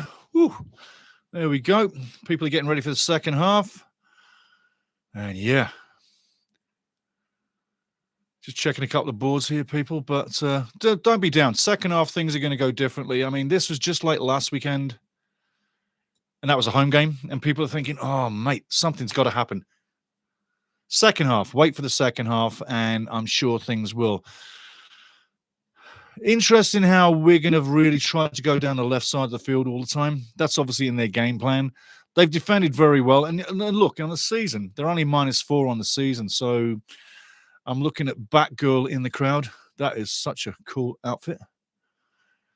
Yes. Must be a fancy dress sort of theme going on in the crowd because I've seen quite a few movie star, like cartoony kind of style characters. But yeah, anyway. Jay Rodriguez, is he going to be in the second half? Is he going to be taken out? Last week, he was taken out 37 minutes. Welcome back, my buddy. Oh, I am. I had to empty it. You keep drinking, you're going to empty it. But yeah, second half, I tell you, let's see what happens.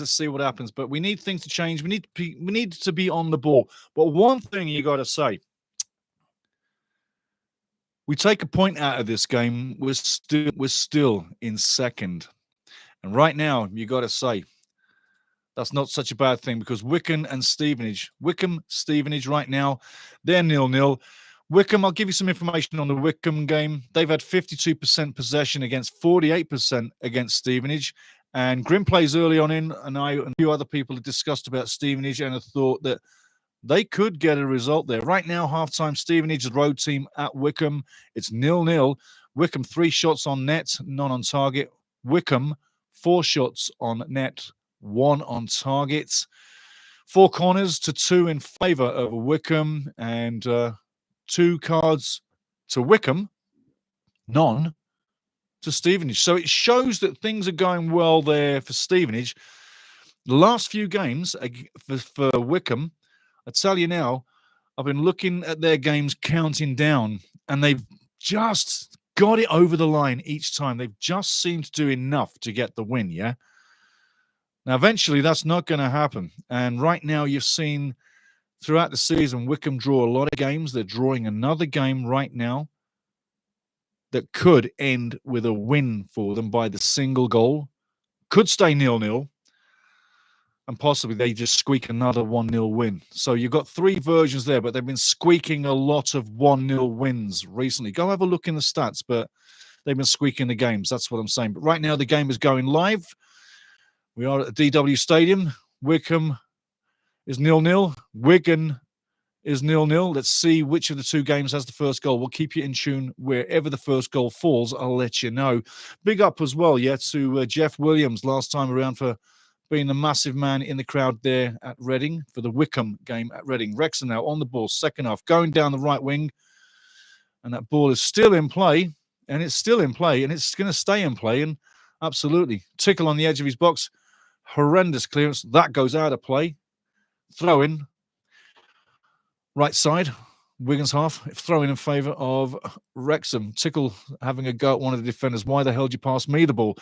It's part of the game. Cleworth now.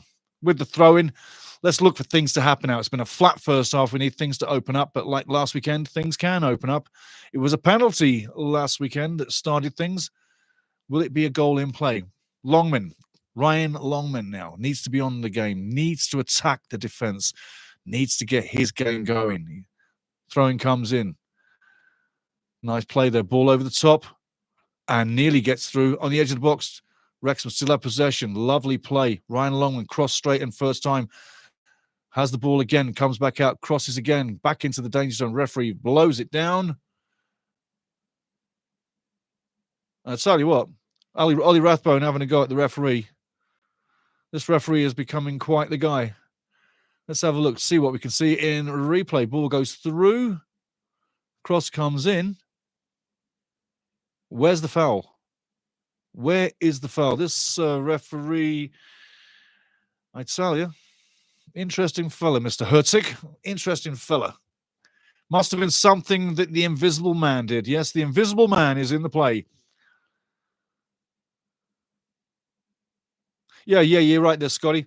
Last weekend, 37 minutes, it was an injury that took him out of the game. That we're talking Rodriguez there. But still, I think to open up the game, we have to change it. Wrexham now in their own half, clearance by Arthur Okonkwo up to halfway. Still a scrappy game. Nobody's put the foot on it. Nobody's dominating it. Both teams have had moments, but no one is bringing any quality. One moment of quality, that'll do it nicely, thank you. But right now, Wrexham, okay on the road for a point so far. Own the ball, own the game. There's 3 points to be had. Long ball down the right side now. Over the top. Wrexham still in possession. Ryan Longman on the right side. Level with the box. Takes it past the defender. Wonderful play. Inside the box. Cuts through. Shot on net. Weak shot on net, to be honest with you. Ollie Rathbone. More a pass than a shot. Ball coming back to Wrexham. Wrexham on the ball now. The ball's gone a little bit faster now. We've got a bit more zip in play. Just like last week, we need that zip to come into play, keep the game going. Cross coming in from Ryan Longman, far post, lovely cross, headed back into the danger zone. No one's there, cleared by Wigan. I tell you, things are looking a lot better. Let's keep this going. Just like the second half last week, second half we started to get in that game. Second half now, things are looking better. The beginning of the first half was good. Beginning of the second half is looking better. Another man down. We've got a time down. Man down for Wigan.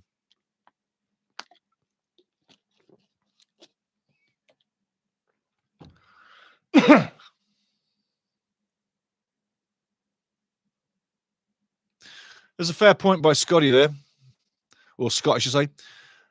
This makes me uncomfortable that he's talking about the game. If Wigan scores first, they'll turtle and shut down the game. Absolutely. And you know what that's what they're looking for. If they do get that first goal, it would be a stifling game, and they would park the bus in front of the net, and it's hard to get things in and around the bus. James McLean now, 49 minutes in, throw in on the left side, looking around, surveying the play, seeing what's open, biting his lip. There's nothing on. He's looking around. He's getting a little bit anxious. Ball comes in. Wrexham still in possession. Ollie Rathbone hounded, goes to Louis Brunt. You know it's Lewis. There you go. Over to O'Connell. You know where this is going.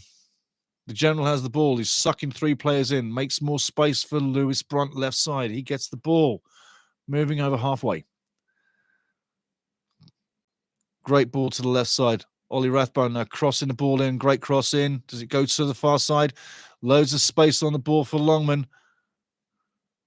That's a handball for sure. That's got to be a handball. I can't believe the referee has not given a handball there. What is this referee on? Is he anti somebody in red shirts today? I mean, come on. Have another look here. Takes the ball past the defender easily. What's not to see there? What's not to see here? Clearly. Anyway, not given. Makes you stronger. If you don't get it, keep going. 50 minutes in. Corner coming in for Wrexham. Mr. Herzog, the referee, will be nervous now. Look for a few decisions to go our way.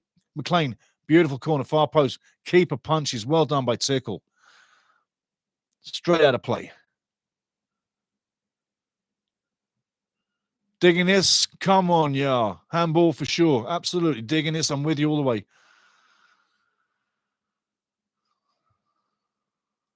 McLean now going over to the left side with the throw-in. Gets the throw-in off. Ollie Rathbone being hounded, and that should be a free kick. I mean, the boy's using too much body there, but the ball's still in play now. Cleworth over to Mr. Longman. Longman now, right side. One-on-one. Goes outside. I got a feeling he's going inside. He does, but he goes back outside, crosses, wins the corner. Nice wing play, but well done, Wigan, sticking with it. Robinson did a fair job. He did a fair job at sticking with Longman there. Absolutely. Give him credit. Look at him. Longman twists, turves, can't get the ball. And Robinson on the floor gets the last laugh with his outstretched leg. Blocks the cross. Things are livening up now. Watch for mistakes to be made with legs getting tied around 67. Cross comes in. Goes out. Looks like it's going all the way. Wrexham keep it in possession. A give and go. Matty James now on the ball. The general has a look, clips over the top. Sammy Smith can't get onto it. It's still live. Wrexham still have it. It clears itself, and Wigan end up with it on the edge of the box going down the right side. Still in their own half, stuck in front of their own box, playing it around, playing themselves in and out of trouble. Goes long up to halfway, finally clearing the lines.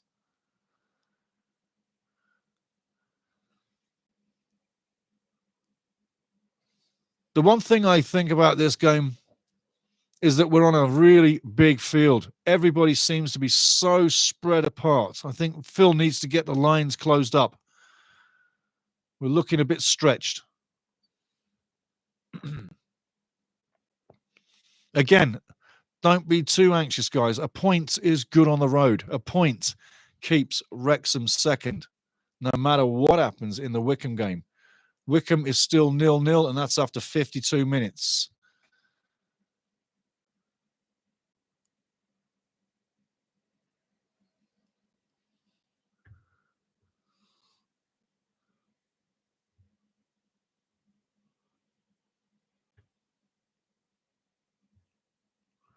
Okay, free kick finally comes in onto the penalty spot in Wrexham's box. Arthur comes up majestically with the ball, very difficult.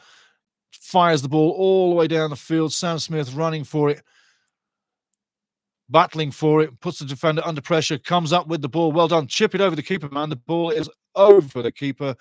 Should have been over the keeper. Unlucky. He can't read the play. Wrexham still have the ball on the edge of the box. Cleworth, Longman. Longman puts the cross in. It's a long one. Far side. Wrexham win the duel, win the header, but Wigan clear. Again, more signs that Wrexham are getting into the game, more energy flowing. This is much better. I'm going to bring you some details of Mr. Herzog pretty soon. Cross coming in. Wrexham still have the ball.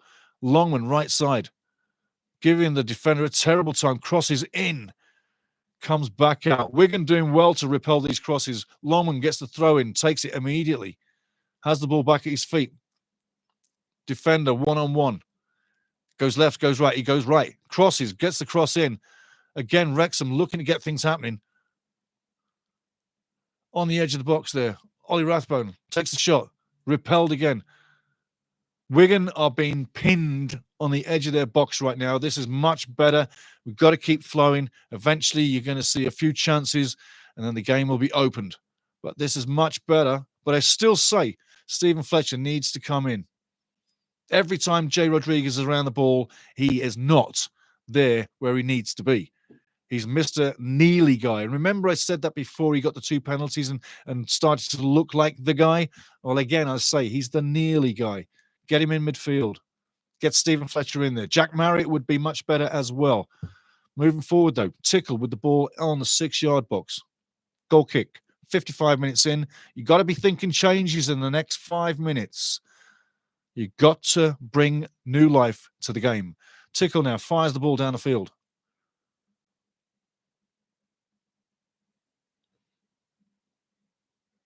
Ollie Rathbone with a beautiful ball. He's asking a lot for that one. And again, ball back to Tickle, who clears it by feet. Can't pick it up for the back pass.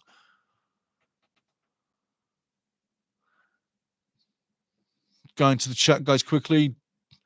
Wigan on the attack and well cleared up again. O'Connell reads the play brilliant. Sorry, Cleworth reads the play brilliantly, intercepts and clears lines. Ball comes in and O'Connor clears it for the corner. Quickly going to the chat. D. Scott, I think Wrexham needs just 7 points next 5 games to gain auto promotion. I'll take the tie, but won't be gracious about it. Hey, there's a fair chance. There's a fair chance. I'm calling for 9, but 7 possibly will do it. Pickle Kisapaki must have given one hell of a half-time pep talk because these guys are on fire now. Absolutely. D. Scott, Stevie, you've been calling JR the Nearly guy for about 3 or 4 matches now. Yeah, sorry. So, I'm too honest.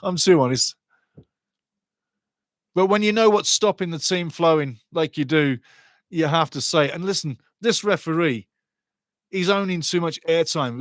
This is a live game. Is he trying to make himself look like the superstar, or is he going to let the players look like the superstars? Because eventually, you know, Cleworth laughing his arse off at the ref there. It's like, really, honestly? Let him play. Let him play. And then he gets them together. Like, he's really distracting to the players. There's no rhythm from his refereeing. Corner coming in on a penalty spot. Cleared again by Wrexham. There's a hustle on the edge of the box. It comes wide again. Cross coming back in. It does, but that is horrendous. That's going to Mars. Anyway, Bradley Stevenson, hello. Has Wigan been good defensively? Bradley, I've got to tell you, yes, they have. They've done what they needed to do. They slowed the game down. The keeper's taken exceptionally long with the ball to slow it down. They've made the blocks. They've played out from the back, and they haven't just gone a long ball. But defensively, yes, they've played very well. Got to say so. Great question. Wrexham now coming into the own half, trying to play themselves into trouble here. O'Connell has the ball back and thankfully gets it downfield to nobody. Clears up mess there made by themselves. And Tickle lets it run for the goal kick. Now, take a look at what Tickle did. He could have got there, could have got that ball. No problem. He lets it run out of play. Wigan are already winding this down as a draw. They're not rushing anything. They're too deliberate to be looking for a win. And in their game plan, you've seen Tickle take, on average, about 22 seconds, I timed it, in the first half, with each time he has a goal kick. You keep counting. He's not rushing. That should be a yellow card to the keeper right there. You had the defense set up low. Now they pushed him high like that. He should have been yellow carded right there. That'll stop it. But yeah, defensively, they've done well, and they're killing the game. So they're happy with the draw. Ball long down the field. It's Jay Rodriguez trying to get there. He gets there. Nearly gets something off there, but he gets a corner, so he's got something. He was looking for Smithy on the inside. Didn't quite get there. Bradley Stevenson writes, I wish they would have got Ryan Lowe earlier in the season. We wouldn't have been in this relegation battle. I totally agree. What you also need, is a goal scorer, Brad. I mean, let's face it. Dale Taylor on 8 goals, 7 assists. He can't do it all on his own. But apart from him, you've got nobody, really. You've got goal scoring from all around. Goal corner coming in. James McLean now, deep into the box. In there, I tell you what, that was a decent effort. That should have been on net. But a referee has seen something. But decent effort. There's a lot of pulling and stuff. It's hard to say what happened, but I think they're complaining that it might have been a goal kick or a corner, but they're calling for the goal kick, obviously. Here we go. Tickle's on the ball in his own box. I'm going to read you a cool little quote from the chat in a second, guys. This is brilliant. A head tennis over the top, ball going over the top to nobody. A very scrappy sort of portion of the game right now. Wigan looking for it. Wrexham fighting for it right now. Nothing really happening. But well read there. Great play. O'Connell read the play, picks up the ball, passes it off now. Ball into the middle of the park, and nobody can get onto the end of it. I tell you what, Ollie Rathbone wins the challenge, and unfortunately, James McLean can't get there. The game's really scrappy. Get somebody on the ball. James McLean, pass off to maybe the general, get him on the ball. Anyway, we too low. Wrexham plays with luck of a giant rabbit's foot. Absolutely. Hey, and Coedpeth bassist James McLean will score. Okay, the Coedpeth bassist, or the bassist, I should say. The Coedpeth bassist James McLean will score. I hope so. Let's have it. Let's keep going. I mean, we need a goal. This game desperately needs a goal. There's that for sure. And that's why there's really nothing to thrive on here. It's just a real heated battle in midfield with no quality at the moment. But I'm sure we're going to get some moments. And it only takes a second. And again, the 1 point is not bad. You were looking for 3 and banging in 3 or 4 goals, but it's not bad. And again, 60 minutes in at Wycombe, it's still 0-0. Wycombe Wanderers and Stevenage. So nothing's changed there either. We're still a game closer to the end zone. Game number 8. Ball into the Wrexham penalty area. Repelled again. Wigan come up with it. Back in to the danger zone. And O'Connell comes up with a masterful clearance. Ian O'Connell reading the game brilliantly today. Bradley Stevenson back at you. I think it hurt us more getting rid of Hughes for 5 mil and Thilo for 2. Thiele was the only bright spark this season because they're academy players. They just wanted profit. Absolutely. And Asgard went to Luton. And he was an inspiration in your offense, Asgard. And he was a pain in the ass at the Stoke Ras. Ball into the penalty area. Repelled again by Wrexham. But yeah, Asgard was... hey, you know what? He was attractive to the eye. That's why he got picked up. He's a top little player. And he's a nuisance to other teams. And he might get Luton out of trouble. Wrexham looking for the goal kick and finally get the goal kick. But yeah, change of manager is a good thing. You're unbeaten under 5 under your new guy. And you got to say Ryan Lowe's a bit of a competitor, more so. And the players that you've lost, yeah, he would have loved to have had them. You'd be a better team right now. Anyway, Wrexham coming forward. Maxi Cleworth down the right wing. Looking for Longman. It's a little bit narrow. Longman gets the ball, holds it well, cuts inside. Intelligent play by Longman coming into the midfield zone. Passes it over to the left side. Lewis Brunt on the ball to James McLean. Open in space. James now goes left, goes right, gets the cross in. Goes for a corner. Maybe this is the moment, guys. Maybe this is the moment. The game needs a moment of inspiration. And for you guys out on the west coast of Canada and the US, people like Adrian in Bellingham, Seattle area, you got up early for this one. Hopefully, we've got a goal coming. Let's have it. Cross your fingers. Cross anything you like. Ball's live now. Wrexham have it. Make a bit of a mess on that one. They should have just put the ball in there, though. They tried to do the quick, sweet give and go. Now they're in danger land. Wigan breaking. This is very dangerous. The ball crosses in the middle. Arthur Okonkwo makes a brilliant save. They had options. He could have crossed. He could have shot. He decides to shoot, and Arthur reads the shot well. All from a corner. Maybe next time you put the ball in the box, and this is avoided. This is how you throw a game. But give Arthur credit. Stood his ground, read the shot, puts it past the post for a corner, rather than going down 1-0. Put the ball in the middle. Bradley Stevenson again. The owners picked a good manager because he's had experience in the Championship, absolutely, and promotions in League One, correct. Yeah, you got to say. They brought in a guy who's going to change your lives. Ball dangerously into the box. Wigan still have possession, going all the way back into their own half. No, it comes back. Ball over the top. Easy collection for Arthur. It would have been an offside. Referee's allowing. Is he? Yes, he's allowing the play to go. Arthur Okonkwo goes long.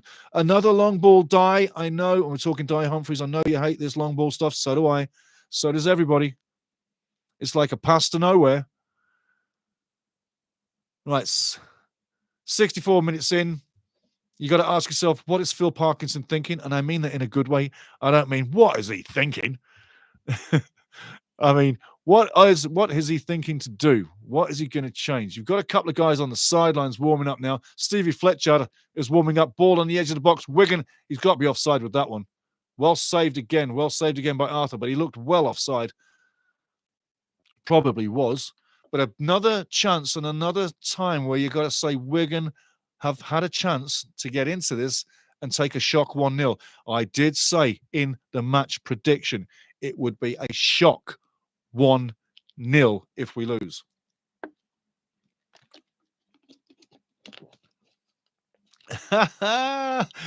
Squid Games Wrexham. I love it, mate. I love it. If you don't hear me, you can't see me anywhere out there, people. Squid Games Wrexham writes, Wrexham Long Ball Champion Cup. Love it. That's fantastic. Yeah, we've definitely killed the long ball today, haven't we, eh? That ball's worn out. That ball needs some love.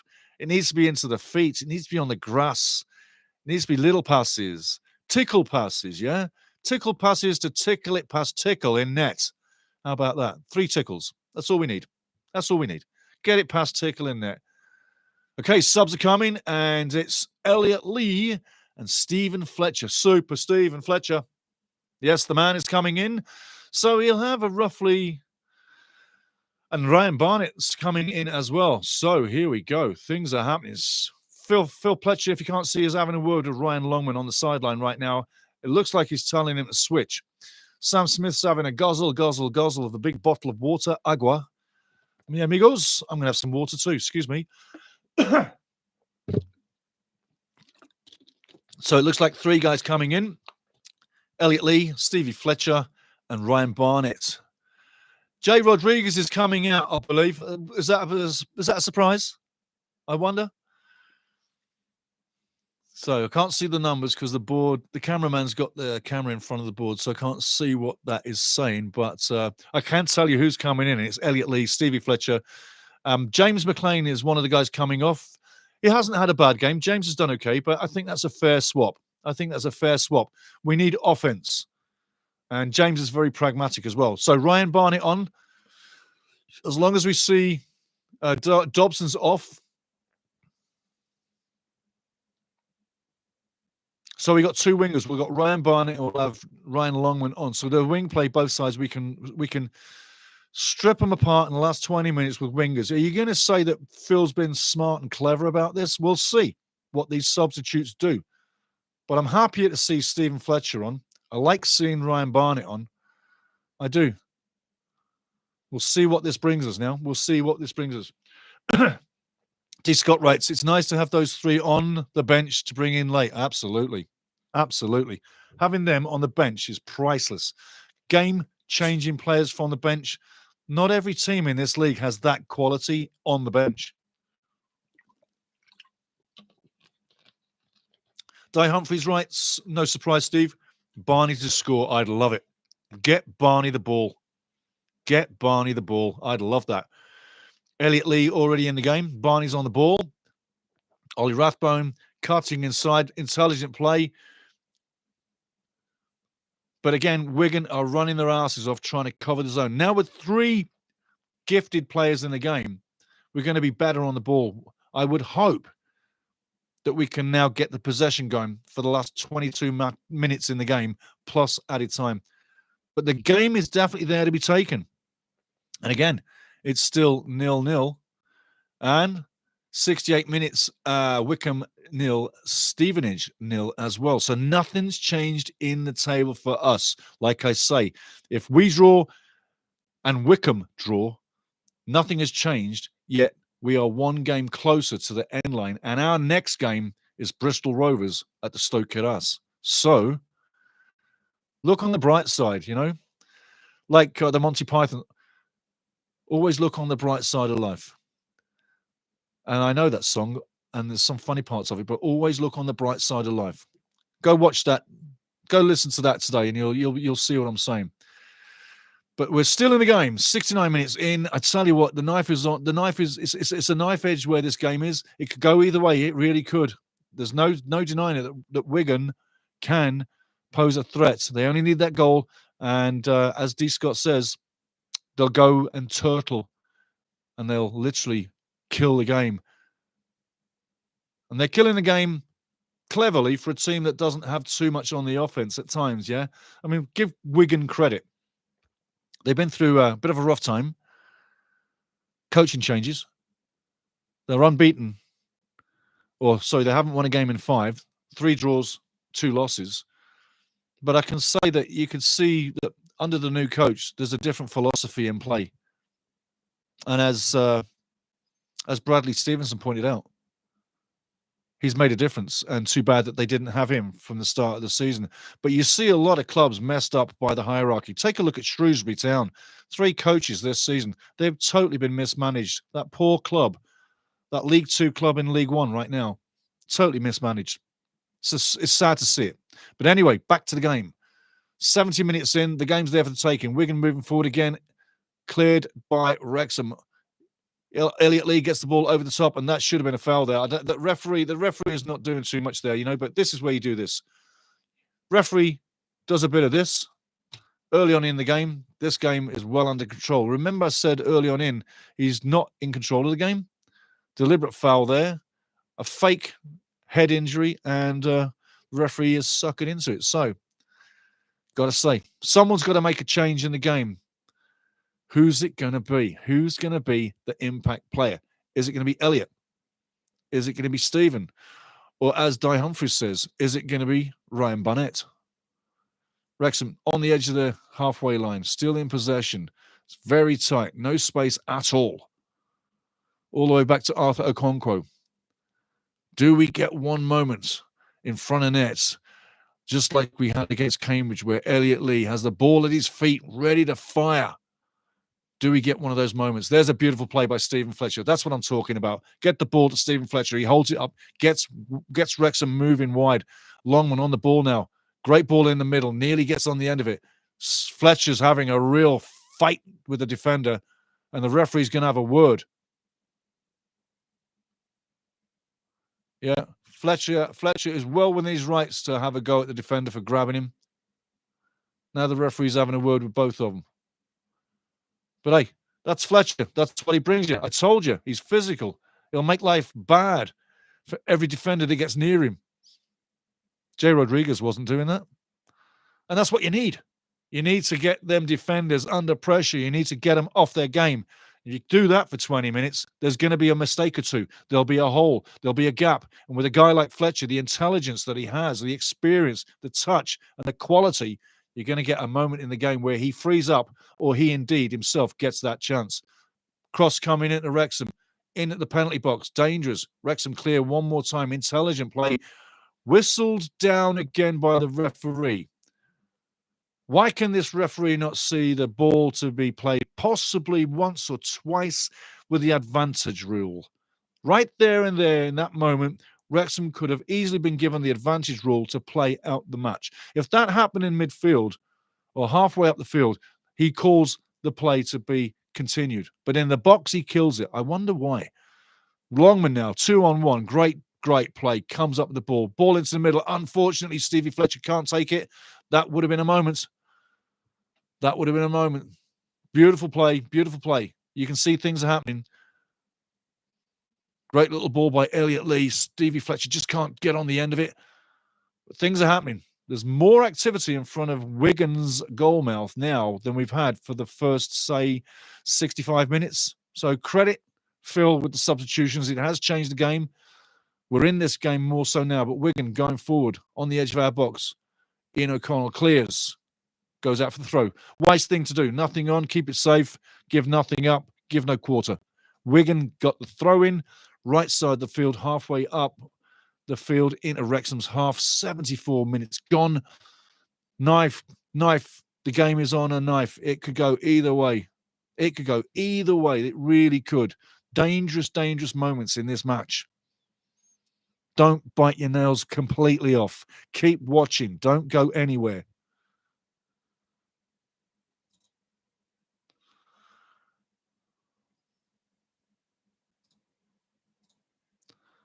There we go. Comes to nothing. Excuse me. But yes, these are the matches that you got to live through. It's only going to get better. It's only going to get better. Wigan now, moving forward. 4 defenders around him. Goes out for a corner, possibly. Well cleared. It is indeed a corner. Corner Wigan. Anxious moments. 74 minutes gone. Wycombe Wanderers 0. Stevenage 0. Back live now here at Wigan. 0-0. Nothing's changed. The table is just as was.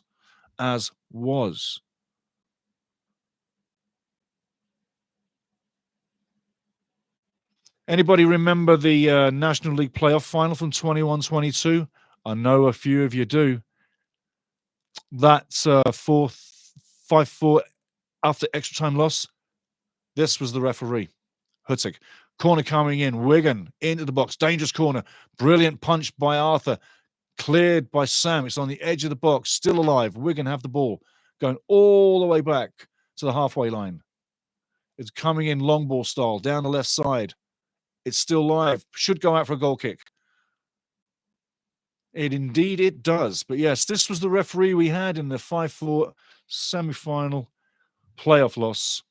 And prior to that, twice in the National League, we had him a 3-0 loss and a 3-1 loss. In League Two, we had this guy a 0-0. And in League One, we had him also as a 0-0. And that was 0-0 against Huddersfield. Ryan Barnett, open on the right side now. Loads of space to move. One-on-one with the defender. He can go left, he can go right. He cuts the cross in, gets the deflection, wins the corner. Robinson sticks with his man. You've got to hand it, Wigan. Defendingly, Bradley, I got to say it again, Bradley Stevenson. Robinson's had a tough game, but a top game. He's been hounded by Longman, hounded by Barnett, but he's stuck to the task. He's done very well. If you had more players like him, you'd be way higher in the table. I'm talking man to a man, how strong he plays.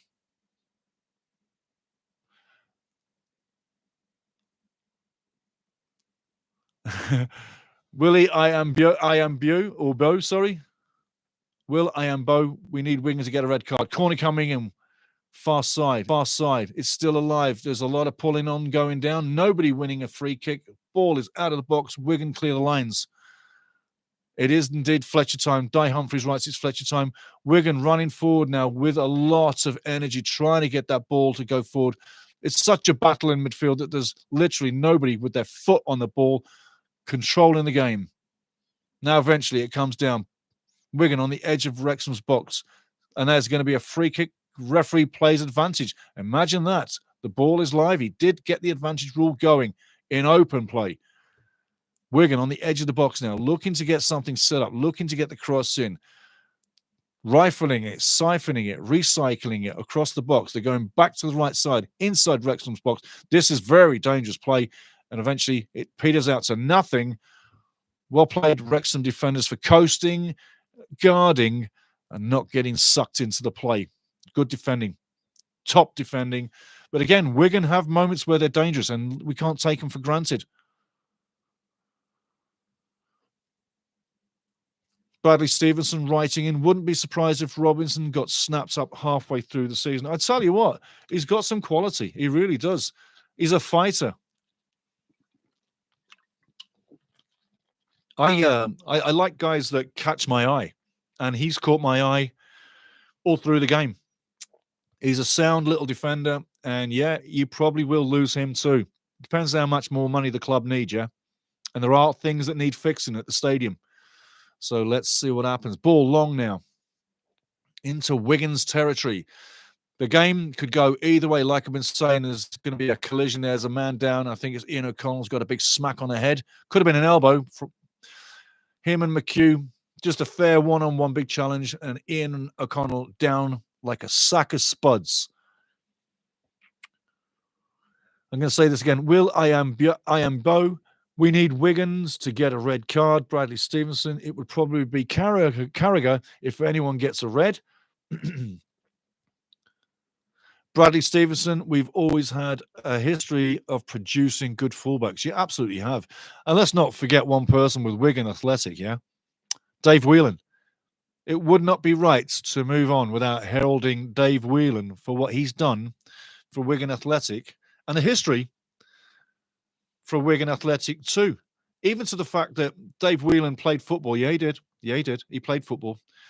And he also broke his leg in a cup final, the FA Cup final, 1961. But Dave Whelan is synonymous with what you would say old school football ownership. And a fair man, a tough man, but a successful man, from grocery businesses all the way through to football. Even had Roberto Mancini, the Belgian coach. He had him as coach at Wigan for quite a few years. And that's when you got to see Wigan in a different light in the Premier League. So to see them in League One, it's a case of it's looking like Birmingham and Bolton. You should never be there. Minimum Championship is where Wigan should be, in my opinion. The beautiful stadium, the history behind it. But, hey, that's what I'm saying with Wigan. With Wrexham, that man JM, Jack Marriott, is about to come on. And we'll be seeing who he replaces. But Jack Marriott is getting ready. Now, whoever Phil takes off will let me know what's in Phil's brain. Up to now, all through the season, and it doesn't come down to this game, but all through the season, Phil's got it right. The last 3 seasons, he's got it right. The game is live. Wrexham now pushing the ball all the way back to Arthur Okonkwo. He's got it at his feet on the edge of his box. He's having a look. Great season by Arthur Okonkwo. Again, is he a potential player of the season for Wrexham? Another big eye-opening player from this great squad. Ball through now. You would have thought Arthur would have run onto that, but he doesn't. Ball at his feet now. He's going to kick this one long. There's a bit of a surprise there. He's going long ball. And yes, you know I'm being funny. Big scrap in the middle of the ball. Wrexham come up with the ball again. It goes left side. Longman left side. Should have had that. His feet would have been down the line quicker. But in doing so, he slows up 2 Wigan players. He's got 2 Wigan players on him. And he's going to give away a free kick. Yes, he gives away the free kick. Unlucky. Should have passed off, but had no options. But Ryan Longman, he gives you effort. Jack Marriott now on the sideline, waiting to come on. He's got, 8 minutes left in the game, probably 4 to 5 minutes, maybe 6 minutes added time. So he's got enough time. And it's Sammy Smith coming off. Just run them legs in the ground. He's a tired lad. And the style of play, with the style of running around that Sam does, I would not have that happen. You've got to have support play. 2 guys down the middle, 2 forwards down the middle, all game. And he wouldn't need one man to run himself into the ground. Anyway, he gives everything. Ball's live again. Lewis Brunt repels the ball from down the line with a great header, as does O'Connell moments after. Stevie Fletcher heads the ball down. Ollie Rathbone, Wrexham in possession. It goes out for a throw. It's very tight. No space at all. Throwing to Wigan, coming down the line. Wrexham's right side. Very scrappy. No space. Again, it's like we've got 1,000 players on the field. There is no space on this huge football field. Ball long again. Otto Conco, left side. What's going to happen? Wigan repel it on the edge of their box, fighting for their lives, keeping it clean, get it out of danger. Head tennis in the middle of the park, and the referee blows it dead again. Bradley Stevenson, Whelan wouldn't give us enough money to improve after we got 10th one season in the Prem. So the manager before Martinez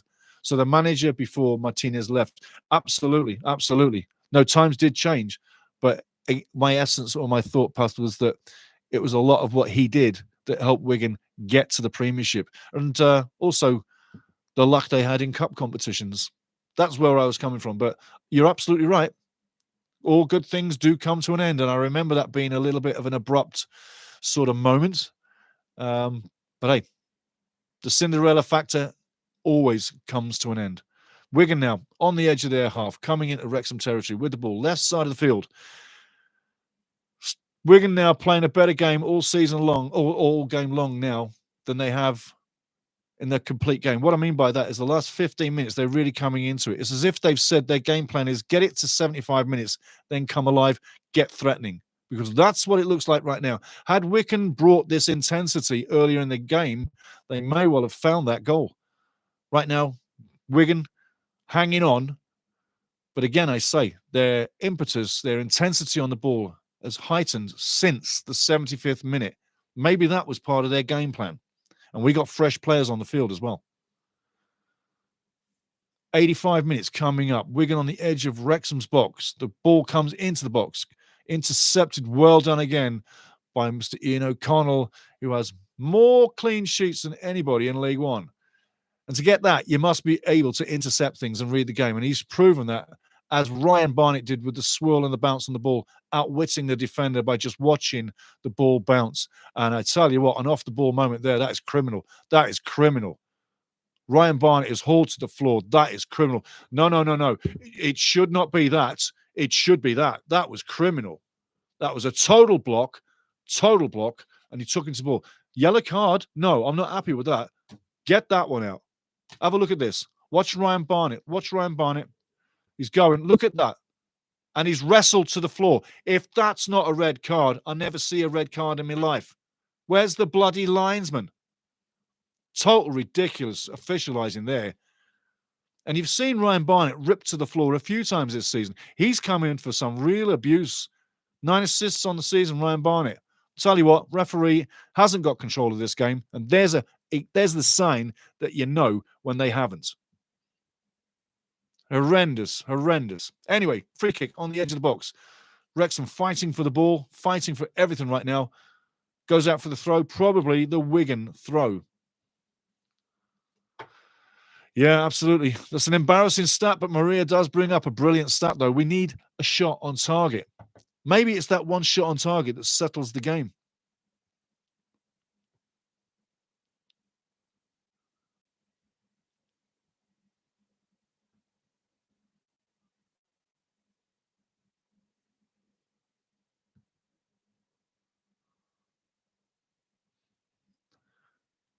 Red card, yellow card, infraction. I believe it should have been Robinson. Looking at it straight up, Bradley. Either way, if that had been a Wrexham player, I'd be saying the same thing. Just off that challenge. I mean, where's the linesman? The referee, he's got a linesman for that reason. And that was over the top on that challenge just what we saw. Wigan, like I say, though, coming into the ascendancy. They got 3 minutes left in the game, plus added time. Man down, Wrexham player down, Lewis Brunt. And he really did get clipped.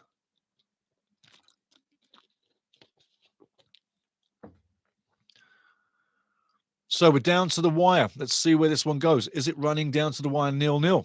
We will see. We will see. It's like the school ground football match. Next goal wins. Whoever scores the next goal gets it. Ball on the edge of Wigan's penalty area. Cleared up. However, it gets back into Wrexham's possession and there's a free kick coming. Free kick coming. Wycombe Wanderers 0.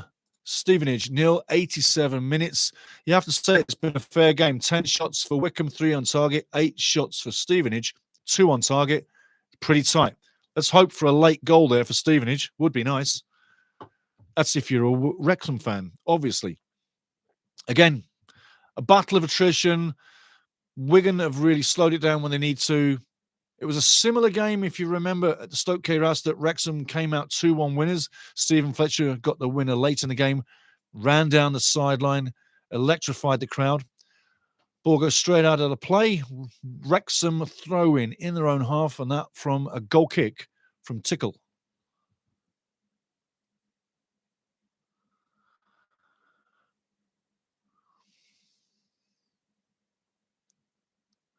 That's it. Ollie Rathbone now in the middle is going to spray it to the left. No, he gives it back to Ian O'Connell. They go back to the left side. Wrexham now penetrating on the left side, looking for things to happen, but nothing is moving. Again, Wigan shutting down all the passing lanes. They've done a great job defensively. We'll get to Bradley in a second. He says, we desperately need Burton to lose today to widen the gap between us and the relegation zone. Absolutely. But you know what? I got a feeling Bristol Rovers is getting relegated. Remember that, everybody. I got a feeling Bristol Rovers is getting relegated. Burton have been knocking on the door so long. Matty James, in general, for the first time, controlling the game in the middle. Wrexham on the ball.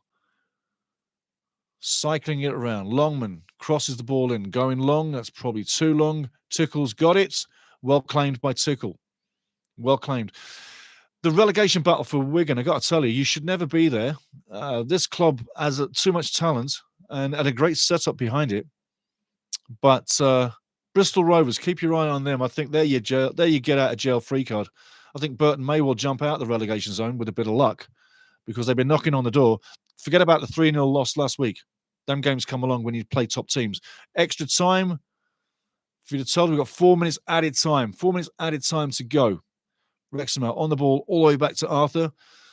Yeah, keep biting your nails, guys. This is going to be the score that I didn't see. Yeah, I didn't see the 0-0 being the way it was. Yes, they've drawn a lot of games, Wigan, and I said it possibly would be the 1-1. But the 0-0, hey, it looks like it's probably on the cards right now. 3 minutes 30 to go. It is, I got to say, I love that one. Not a dinosaur, Parky. Beautiful handle. It's hard to watch. It's bad football. It is hard to watch. But, remember this. When the Wrexham fans are at the Stoke Kairas jumping up and down the last season when promotion was had, there were games like this that we did have that were hard to watch. And there were 10 losses last season. We've only had 8 this season. They were hard to watch. You're damn right. You're damn right. It's bad football. But sometimes you got to have them matches that are battles of attrition, that's bad football, to get you to the promised land. We've got a free kick coming.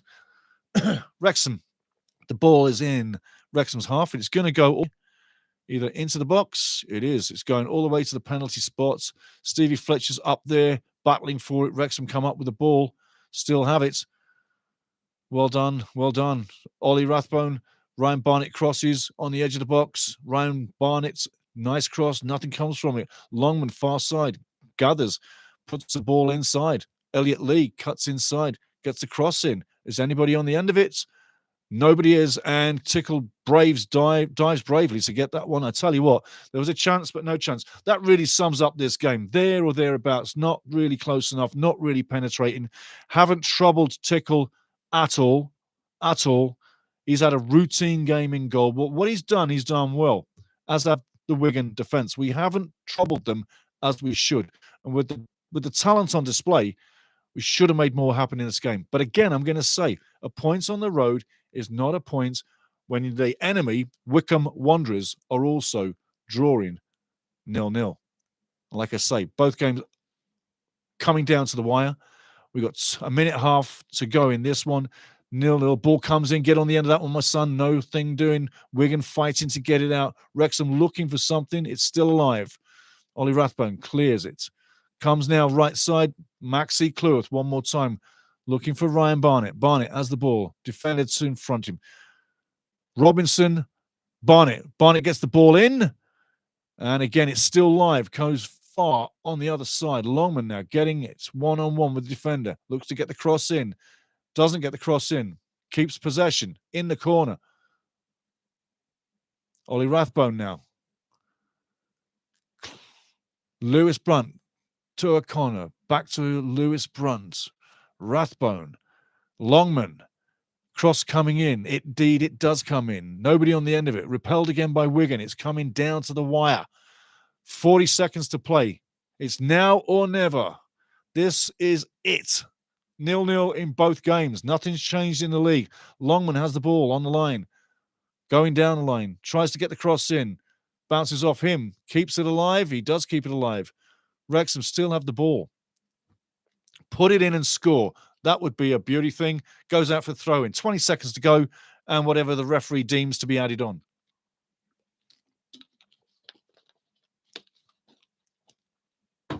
Oh, dear. Oh, dear. Oh, dear. We have some news coming up. It's not good news, but we shall see. We shall see. Absolutely. D. Scott brings the point. Should Birmingham get a draw today, they win the league. That's all they need is 1 point. Throw in now. It's now or never. Ryan Longman with the throw. Come on, put it in there, son. Goes deep. Repelled again. It's in the box. It's back in there. There's a battle for the ball. It's cleared. The referee's probably going to blow the whistle. And I think there you go. It is done and dusted. 0-0 here. And apparently, Nanda Botak says 0-0. D. Scott with the draw. Absolutely. Dinosaur. Parky. No. Wycombe just scored. Pickle Kisser. Let's go to the board. Wycombe have indeed scored. I told you earlier in this game, they were grinding out draws and scraping 1-0 wins. And Wycombe have done the same thing again. They've done the same thing again. 90 minutes plus one. Caleb Taylor gets the winner for Wycombe. Another game where they scraped it out. They're going to get closer by the minute, I tell you. But don't be down. The point is a good point. The point is all we need. And I say this much, really, don't be down, because that game there, what we had there, it petered out and it did what it did. It really did. People saying in the chat, 0-0 all the way through, bad game. You've heard the comments. Yes. But, hey, good result for Wigan. Totally, a good result. Well done, Bradley. Good up to you, matey, and all the Wigan fans. Wycombe win. Let's have a look at some of the stats.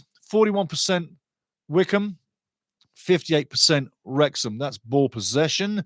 Shots 6-4, 2 on target in favour of Wigan. No shots on target for Wrexham. You don't win, you don't hit the target. Six tackles to 7 in favour of Wrexham. Passes 63% to 74% in favour of Wrexham. On the day, though, you got to say, a match, a game of attrition. It wasn't pretty by a long set. Wasn't pretty at all. And like I say, when you're looking at the table and what we've got, things haven't changed too much. We had a 3-point lead over Wycombe. It's now a point lead over Wycombe. But remember where we've come from. 3-goal difference, yes, not a dinosaur parky, way up to go. 3-goal difference in the goal category. Wycombe is plus 30. We're plus 27. Birmingham need a point to take the title today, and we're on 82 points from 42 games. Wycombe are on 81 points from 42 games. I say this not arrogantly, but when I look at the table, as I'm doing right now, Birmingham, we haven't worried about Birmingham all season because we knew they were going to win the league. Wrexham and Wycombe, that's where the battle is for second. I'm not being disrespectful for Stockport or Charlton, but the battle for second has always been Wrexham and Wycombe. It still is. And remember the season so far, Wycombe Wanderers were in second for an eternity. And Wrexham got ready to pounce and pounced. A point clear with 4 games to go. I'll tell you what, do the math and look at the season. We're in a damn good place. A point was not a bad result. This game could have ended up as a 1-0 loss, the banana skin. I know you were saying it in the chat in the pregame. Is this going to be a banana skin? People saying possible banana skin. That nearly was a banana skin. Let's face it, Wigan did have chances. And we didn't have chances on target. They had 2 on target. I'm quite happy with the point. I said 18 points was what I was looking for in the 8 games to glory. I'm on track and I'm on par with what I saw coming down the road. When you look at Wigan and the history defensively all season long, you knew this wasn't going to be easy. You look at the last game at Wrexham, the Stoke Keras, it was a 2-1 win. That wasn't easy. And it was a late winner from Stevie Fletcher, running down the line. Stevie Fletcher, running down the line. Yeah, you see my point? This was never going to be an easy go at it. I would have loved this to have been 3-0. I did call a 1-0, and quite frankly, it should have been. But I don't see this as a defining moment. It's just another one of them matches that I personally didn't see as an easy game. And I had 5 wins and 3 draws in the last 8, as I told you. But I wasn't giving you the results. There's still a few twists and turns in this to go. Again, Wycombe pull a rabbit out their ass and get another late winner. Go back onto the stats and look at Wycombe's stats. How many times recently they've won a game where it should have been a draw? And even earlier in the season, I said, Wycombe draw games that they look like they're going to win. Recently, they're winning games that they look like they're going to draw. Like I say, take a look at the stats. It's there, easy to see. But moving forward with the other games coming through, we'll get to that soon. But moving forward, sitting second, I'm quite happy with it. I'm very happy with it. Because had we have lost and Wycombe win, we'd be sitting third. And I wouldn't be happy. I wouldn't be happy at all. But with next week's game coming up, I'm quite happy. Because next week, we got a match where, to be quite frank with you, it's a game or a match that we should be winning. It's a tough game. But look at the next few games coming up. We're going to reel off to you. I've got them right now. Next match is Bristol Rovers at home. And it's a normal kickoff. So you won't be getting up early. And you won't be seeing it later. And I know that some of you guys watched the game late and you probably had a nice glass of wine going, as probably Philip in Australia, maybe a nice dark coffee if you're somewhere in Brazil, But if it's in your time, it's going to be back to normality, a normal time. And people like me and people like the local pundit on the West Coast, we can all get some sleep, And you on the West Coast, like Adrian in Bellingham, in Washington, and guys on the West Coast like Scott, all you guys and me, we can get some sleep. Back to normal time. But looking at the games, next time up, Wycombe Wanderers. We'll talk about them shortly. But our next match, that's Bristol Rovers. That's a game where we can bounce back. And then after that, it's Blackpool on the road. One more thing before I bring it up. I want to bring in one more table. Wycombe Wanderers, they win this one today. Their next game is defining. Very defining. Bolton Wanderers away. And a little bit of an extra. After that, they've got Charlton. So they've got some tough times coming. Bolton Wanderers away, April 15th, April 21st. They then have Charlton away. So take that from me. Them's 2 tough games. I don't think they're going to squeak 2 wins out of them. But looking at the Bristol game next, I think that we can extend possibly the lead back to what it was or add to it. And that's why I'm not down. So this was a good point on the day. If you're just joining in, I'm just going to hit the chat briefly. Phil J. Weston, poor today. If any team deserved to win, that was Wigan. More attacking intent, more clear-cut chances. Got to agree. And on the shot clock, 6 shots, 2 on target. I've got to say, you have to agree with Phil J. Weston, 100%. Divine Retribution. Let me have a quick swig.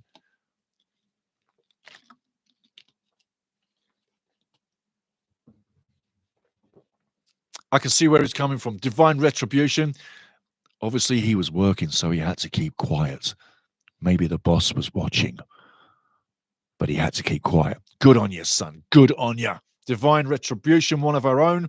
He's one of our own. He's one of our own. He's Ultimate Soccer. He's one of our own. Divine Retribution says, I kept quiet all match, but great show, sir. Sorry about the result. Good luck for the rest of the season.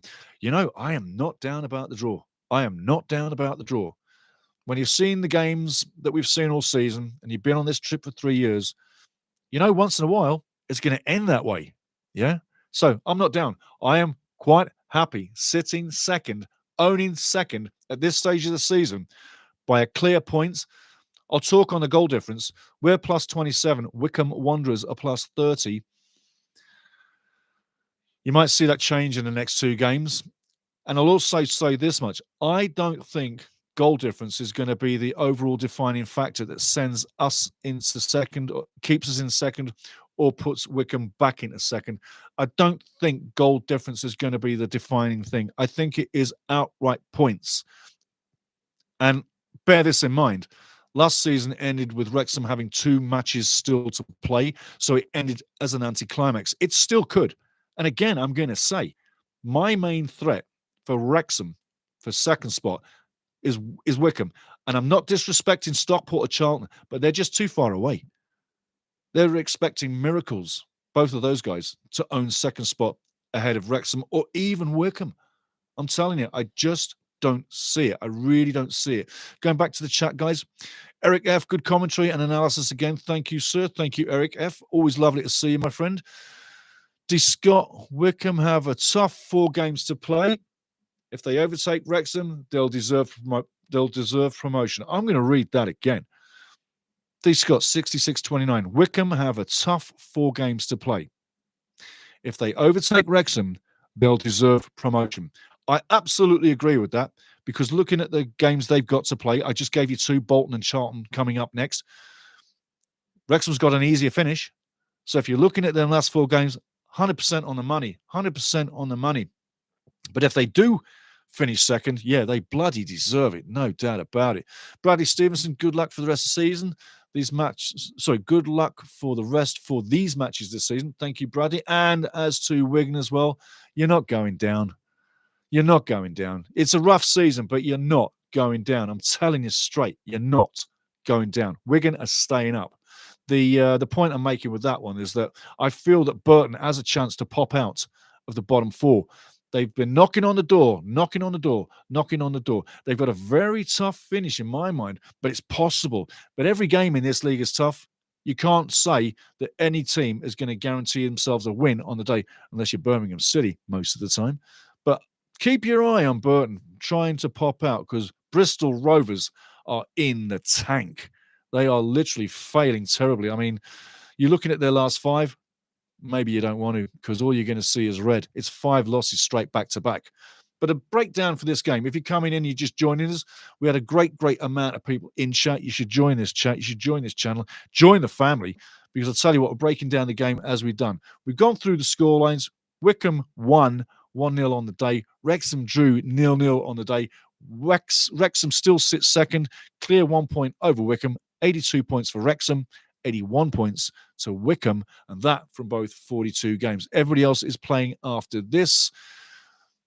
I'm quite happy with the result. First half, pretty much like last weekend, yeah? Burton game, dull, nothing happening, playing within ourselves, not really getting it off the ground. And it didn't change. It really didn't change. Phil Parkinson made quite a few substitutions in the game, but the game itself not really getting it off the ground.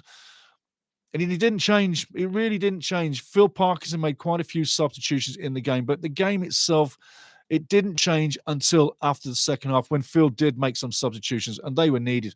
And I mean, had he not made any changes, I don't know where this game would have ended up as far as entertainment, because as you said in the chat, it was bad football, and it was bad football. D. Scott says, good catch on Birmingham, Stevie. Thank you very much, buddy. Thank you very much. One more time. Digging this, 6:30 a.m. here in Oregon. Back to bed for me. Thanks for having me. Awesome, buddy. Keep working hard. Keep working hard. And next game, come in late. And hopefully we've scored goals. Digging this. Big up to you, my friend. And Oregon, USA. Oregon digging this. Beautiful. Beautiful. Keep hanging on, everybody. We're talking about the game. Like I say, first half, game of attrition. Really wasn't a nice game to watch. Herzig, the referee now, that's 6 matches that we haven't won a game under Herzig, the referee.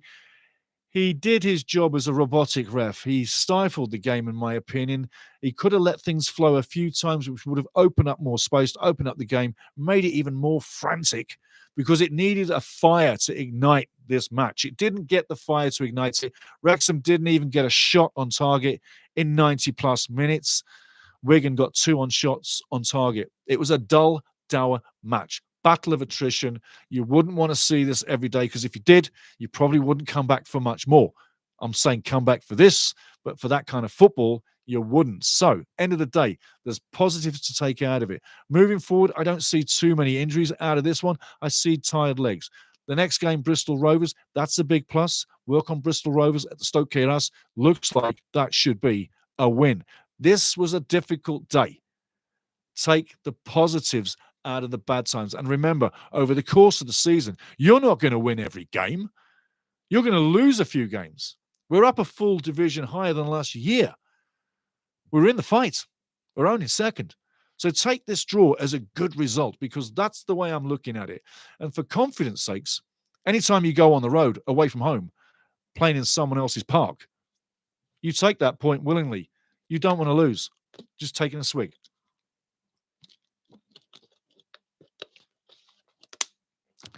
Okay, D. Scott, talk to you later, matey. Well done. Thank you. Check out the post-game after the fact. And this goes on quite some way. So come back later. Anybody that's just tuning in, and join the post-game as we roll through it. But yes, D. Scott, back up to you. Got to say good luck to Birmingham later today to take the title, the cup final title, I should say. And the next game, they'll be obviously taking the league title. So 2 games back-to-back for Birmingham. Should be trophy time. Chris Davies, the coach, is looking like a great insertion for Birmingham. And all Birmingham fans are probably loving the moment and loving the success, going back to a division where they should be, the Championship. So final, the cup final, the EFL Virtu Cup final, Virtu Trophy final, tomorrow at Wembley. Birmingham City, Peterborough United. Or are Peterborough United going to spoil the party?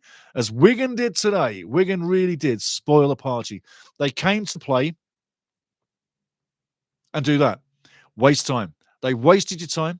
They controlled the wastage of time. Tickle in net didn't have much to do at all. He had a few little flurries and a few crosses together, which he did quite well, but he owned the box quite well. We didn't penetrate, no shots on target, but Wigan slowed the game down for the first 60 to 75 minutes, then came alive and looked like a completely different team that was looking to steal the glory on the day. And they nearly did. They had a couple of chances that, with a bit of fortune, may well have come off. But the token of the day for Wrexham is absolutely great defending once again. Every time Wigan were in the slot and looked dangerous, Wrexham had a man there. Arthur came majestically, claimed all the crosses. He gets another shutout. 17 on the season. Is he indeed your player of the year for Wrexham? How many times have you seen a goalkeeper get 17 shutouts and not be your player of the year? Player of the season, I should say. Arthur's got to be right in the slot. Stevie Fletcher, 8 goals on the season, super sub. Mr. Impact, another player of the season. But on the day, defensively, Wrexham dynamite the game again. Nothing gets through. Nothing at all gets through, but don't get on the end of it. Going back home, everything's a game for. Now, going to look at the games coming up, because there's 8 games kicking off in about 20 minutes' time.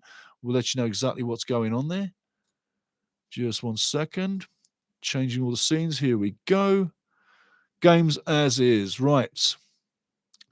So confirming to you, if you're just jumping in, and big up to everybody in the chat today. You were magic. It was a blast to see you there. You make the show work. You really do. Being there is dynamite. Scores on the doors. Wigan Athletic 0-0 with Wrexham, as you know.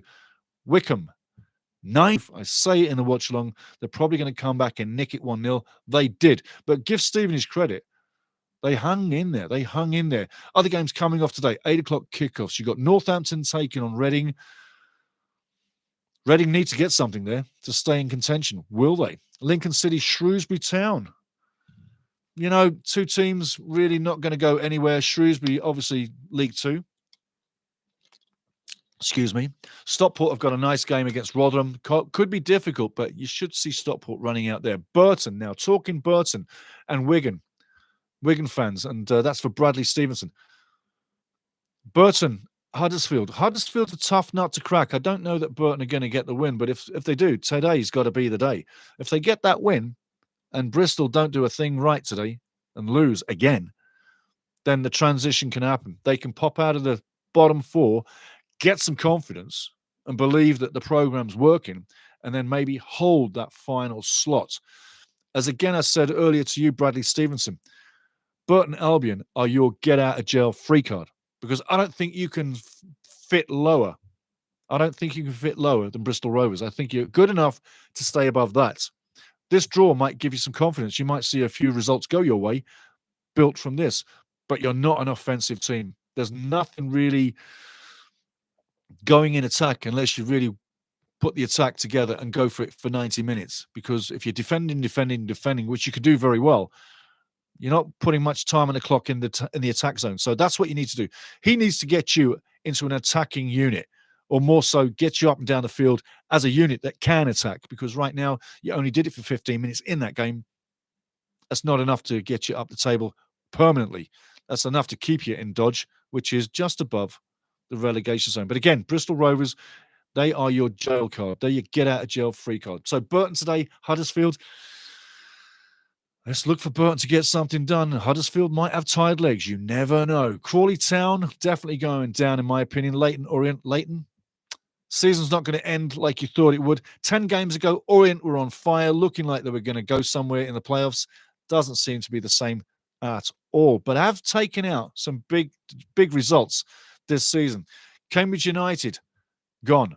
Taking on Charlton. Here's a time for a surprise. Why do I say a surprise? Well, Cambridge United, relegated, literally. Not factually, literally. Not by points, but they're not going to change their destiny. But Cambridge United, knowing who they are, knowing where they are, knowing what's going on, you got Charlton coming in. When you're done, when the fork is poked in you and you're done and you're sizzling on the barbie, you're done. Well, Cambridge have got the fork in them. They're done. But Charlton can go there and Cambridge can turn up and say, you know, we're done. We've got really nothing to play for. We're a League 2 outfit right now, ready for League 2 next year. We can relax. And they'll relax and they'll put out a performance. Watch for Cambridge in the last few games to maybe pull a surprise or two, because they can play relaxed. They've literally been relegated, so there's nothing to defend. They're playing for pride, but they can also enjoy their football because they're not under pressure. They can go out and kick it around and play within themselves, but grab results that normally, when they were in the relegation zone, in the relegation fight, they didn't have that to get those results because they weren't relaxed. Charlton's got a rough game to go in there. Watch for that. Could be an interesting game. Back at the chat 1 second. Pickle Kisser, it's better for Bolton to overtake Reading for 6th spot today. Then they'll bring the heat for Wycombe on Friday to stay in the playoffs. Brilliant point. Pickle Kisser, brilliant point. Honestly, brilliant point. I'm going to read that again so people get it again. It's better for Bolton to overtake Reading for 6th spot today. Then they'll bring the heat for Wycombe on Friday to stay in the playoffs. Brilliant point. Wycombe playing on Friday, absolutely. Less time, more pressure, less time to recoup. Yep, that goes in there too. Maria McConnell, good point. Wrexham away record is 9-6-6. It is a good point. It is a good point. I totally agree with you, Maria. But good point, Wrexham away record is 9-6-6. earlier in the season, I didn't think we were going to get a good record like 9-6-6. I thought it was going to be probably like, I don't know, 7-4-8, something like that. But recently, the away form, even grabbing a point, the away form has been really good. So I totally agree. With 2 to play, Blackpool and Lincoln, in my opinion, Charlton at Cambridge and Stockport at home to Rotherham will both get wins and closer to the top. Got to agree. Got to agree. 100%. 100%. Absolutely take that to the bank. Take it to the bank.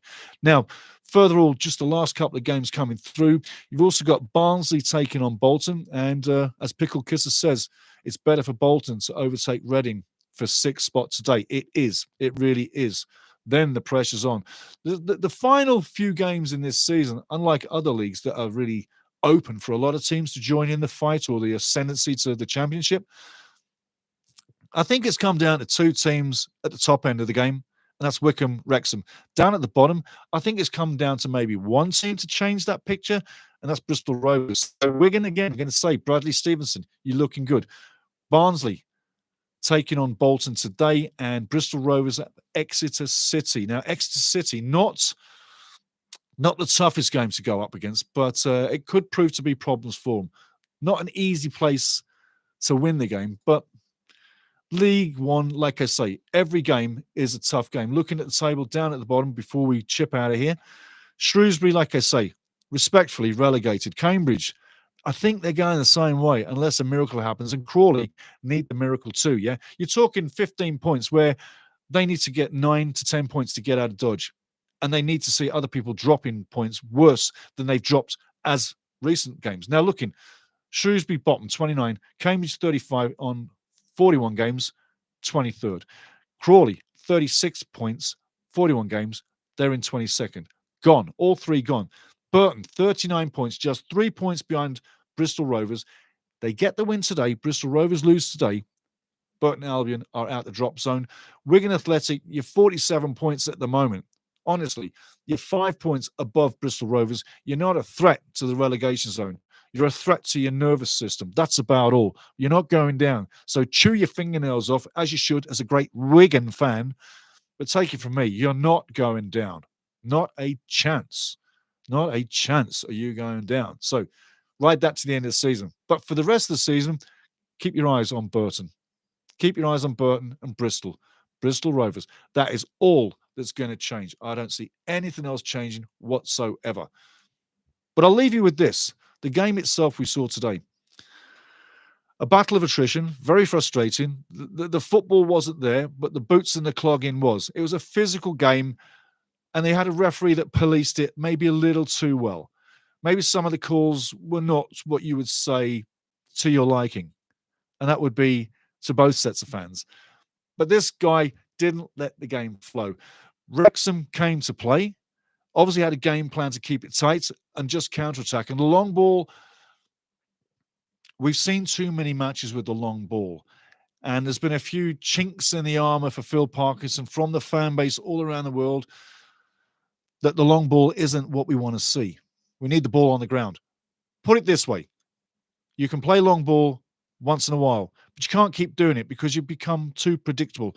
After 20 minutes in this game, Pickle in net knew exactly where the ball was coming. And how many times did you see him pick up the ball from a long ball over the top and pick it up comfortably where Sam Smith or Jay Rodriguez couldn't get near it? And that happened too many times. The game was not changed up early enough. When Phil did change it late in the match, yes, you saw that the players, Elliot Lee came on, Stevie Fletcher came on, Ryan Barnett came on, and they did impact the game and it did change. But it was too late. Those changes needed to happen at half time. Stephen Fletcher, I've heard it said, cannot make a full match. And that might well be the fact. But Stephen Fletcher can definitely make 45 minutes. When you consider how long they train all week long, it's just 45 minutes. I would have made the substitutions at halftime and changed the flow. I would also change the system. And I would also kept Ryan Barnett on the left side and not on the right side. And I'd allowed Ryan Longman to continue his great work on the right. Robinson was having a tough time containing Longman on the right side. Why change him up? Keep him where he's operating beautifully. Bring, your man Barnett, who we love, the other Ryan, but Ryan Barnett should have gone to the left side, in my opinion, just change it up. And the physical play as well, there could have been a red card against Robinson during the game for wrestling and ripping Barnett down to the ground. Referee gives out a yellow card instead. Had they have seen that again with the VAR, they probably would have seen a red card. However, nothing changed the game. No goals on target, 2 on target for Wigan. Wigan came to defend and get a point. Changed the game plan late in the game to go offensive late to try and steal. Didn't work, but they did have a few chances. Could have stole this game. At the end of the day, a point apiece is a fair point for both teams. Nobody dominated this enough to win the game outright. And in League One, on any given day, any team can beat any other team. So take the point, move along. Bristol Rovers is next. Stoke K. Russ. It's going to be an absolute barn burner. And it's going to be like an FA Cup or a Welsh Cup final if you wish. But it's going to be a cup final match. Every game to the end. And every match, 90 minutes plus, take it from me, will be a cup final. Today, we played the first of a cup final of 4 still to go. Next cup final, it's Stoke us, Bristol Rovers. Then after that, it's Blackpool. But each of them is like a cup final. And each of them are matches that we cannot lose. And when you look at the unbeaten record as it continues, in the 8 games to glory, there's 4 that we've gone unbeaten. That will continue. And that 8-game streak, unbeaten streak on the season, that is our record and testament to this season, that is now up for threat. That now can be equaled or possibly beaten. And on the season, we've got 1-8 unbeaten streak of 8 matches. We got 3 times where we were unbeaten in 5 matches. 1 time we were unbeaten in 4 matches and twice unbeaten in 2 matches. Indeed, this season is a season of unbeaten streaks. It will continue. So get ready for the next one. And I say again, this was a good point. We sit second in the league. Wear that smile wherever you're driving, away from the match, or that late night Chianti or glass of wine, maybe PJ down in Australia. But wherever you are, wear this point. Get ready for the next game. This is a good point. This could have been a banana skin, and we could have been sitting third, really, with no fingernails left, because you'd have been biting them off to the next match. You don't have to. You don't have to. We're solid in second. A home game to come. Wycombe Wanderers have a hellish finish to the season. And we don't exactly have 4 gimmies, but the matches do look favourable. So at the end of the day, take the point from the away day in the sunshine. They didn't connect with the net. We didn't connect with the net. But we're sitting second. And we're going to win next week. And the boys are going to put in an electric performance, because believe you me, off the back of this, they will be satisfied with a point, but they won't be satisfied completely, because they didn't come to draw. They wanted those 3 points. And so with 1 shot on target, they may well have got it, but it wasn't to be. So again, take the points and move on it. Grim Plays, another good stream. Thank you, sir. Commentary, love it. Up the town, you betcha. See you at the next game. Absolutely. Grim Plays, big up to you, mate. Grim Plays, first one in. One of the last ones out, I should say. It's like when you got a good friend just for a joke. And this is a funny moment. First out the cab, last to the bar. Think about that one. First out of the cab is the last to the bar. Think about that one. But that's not Grim Plays.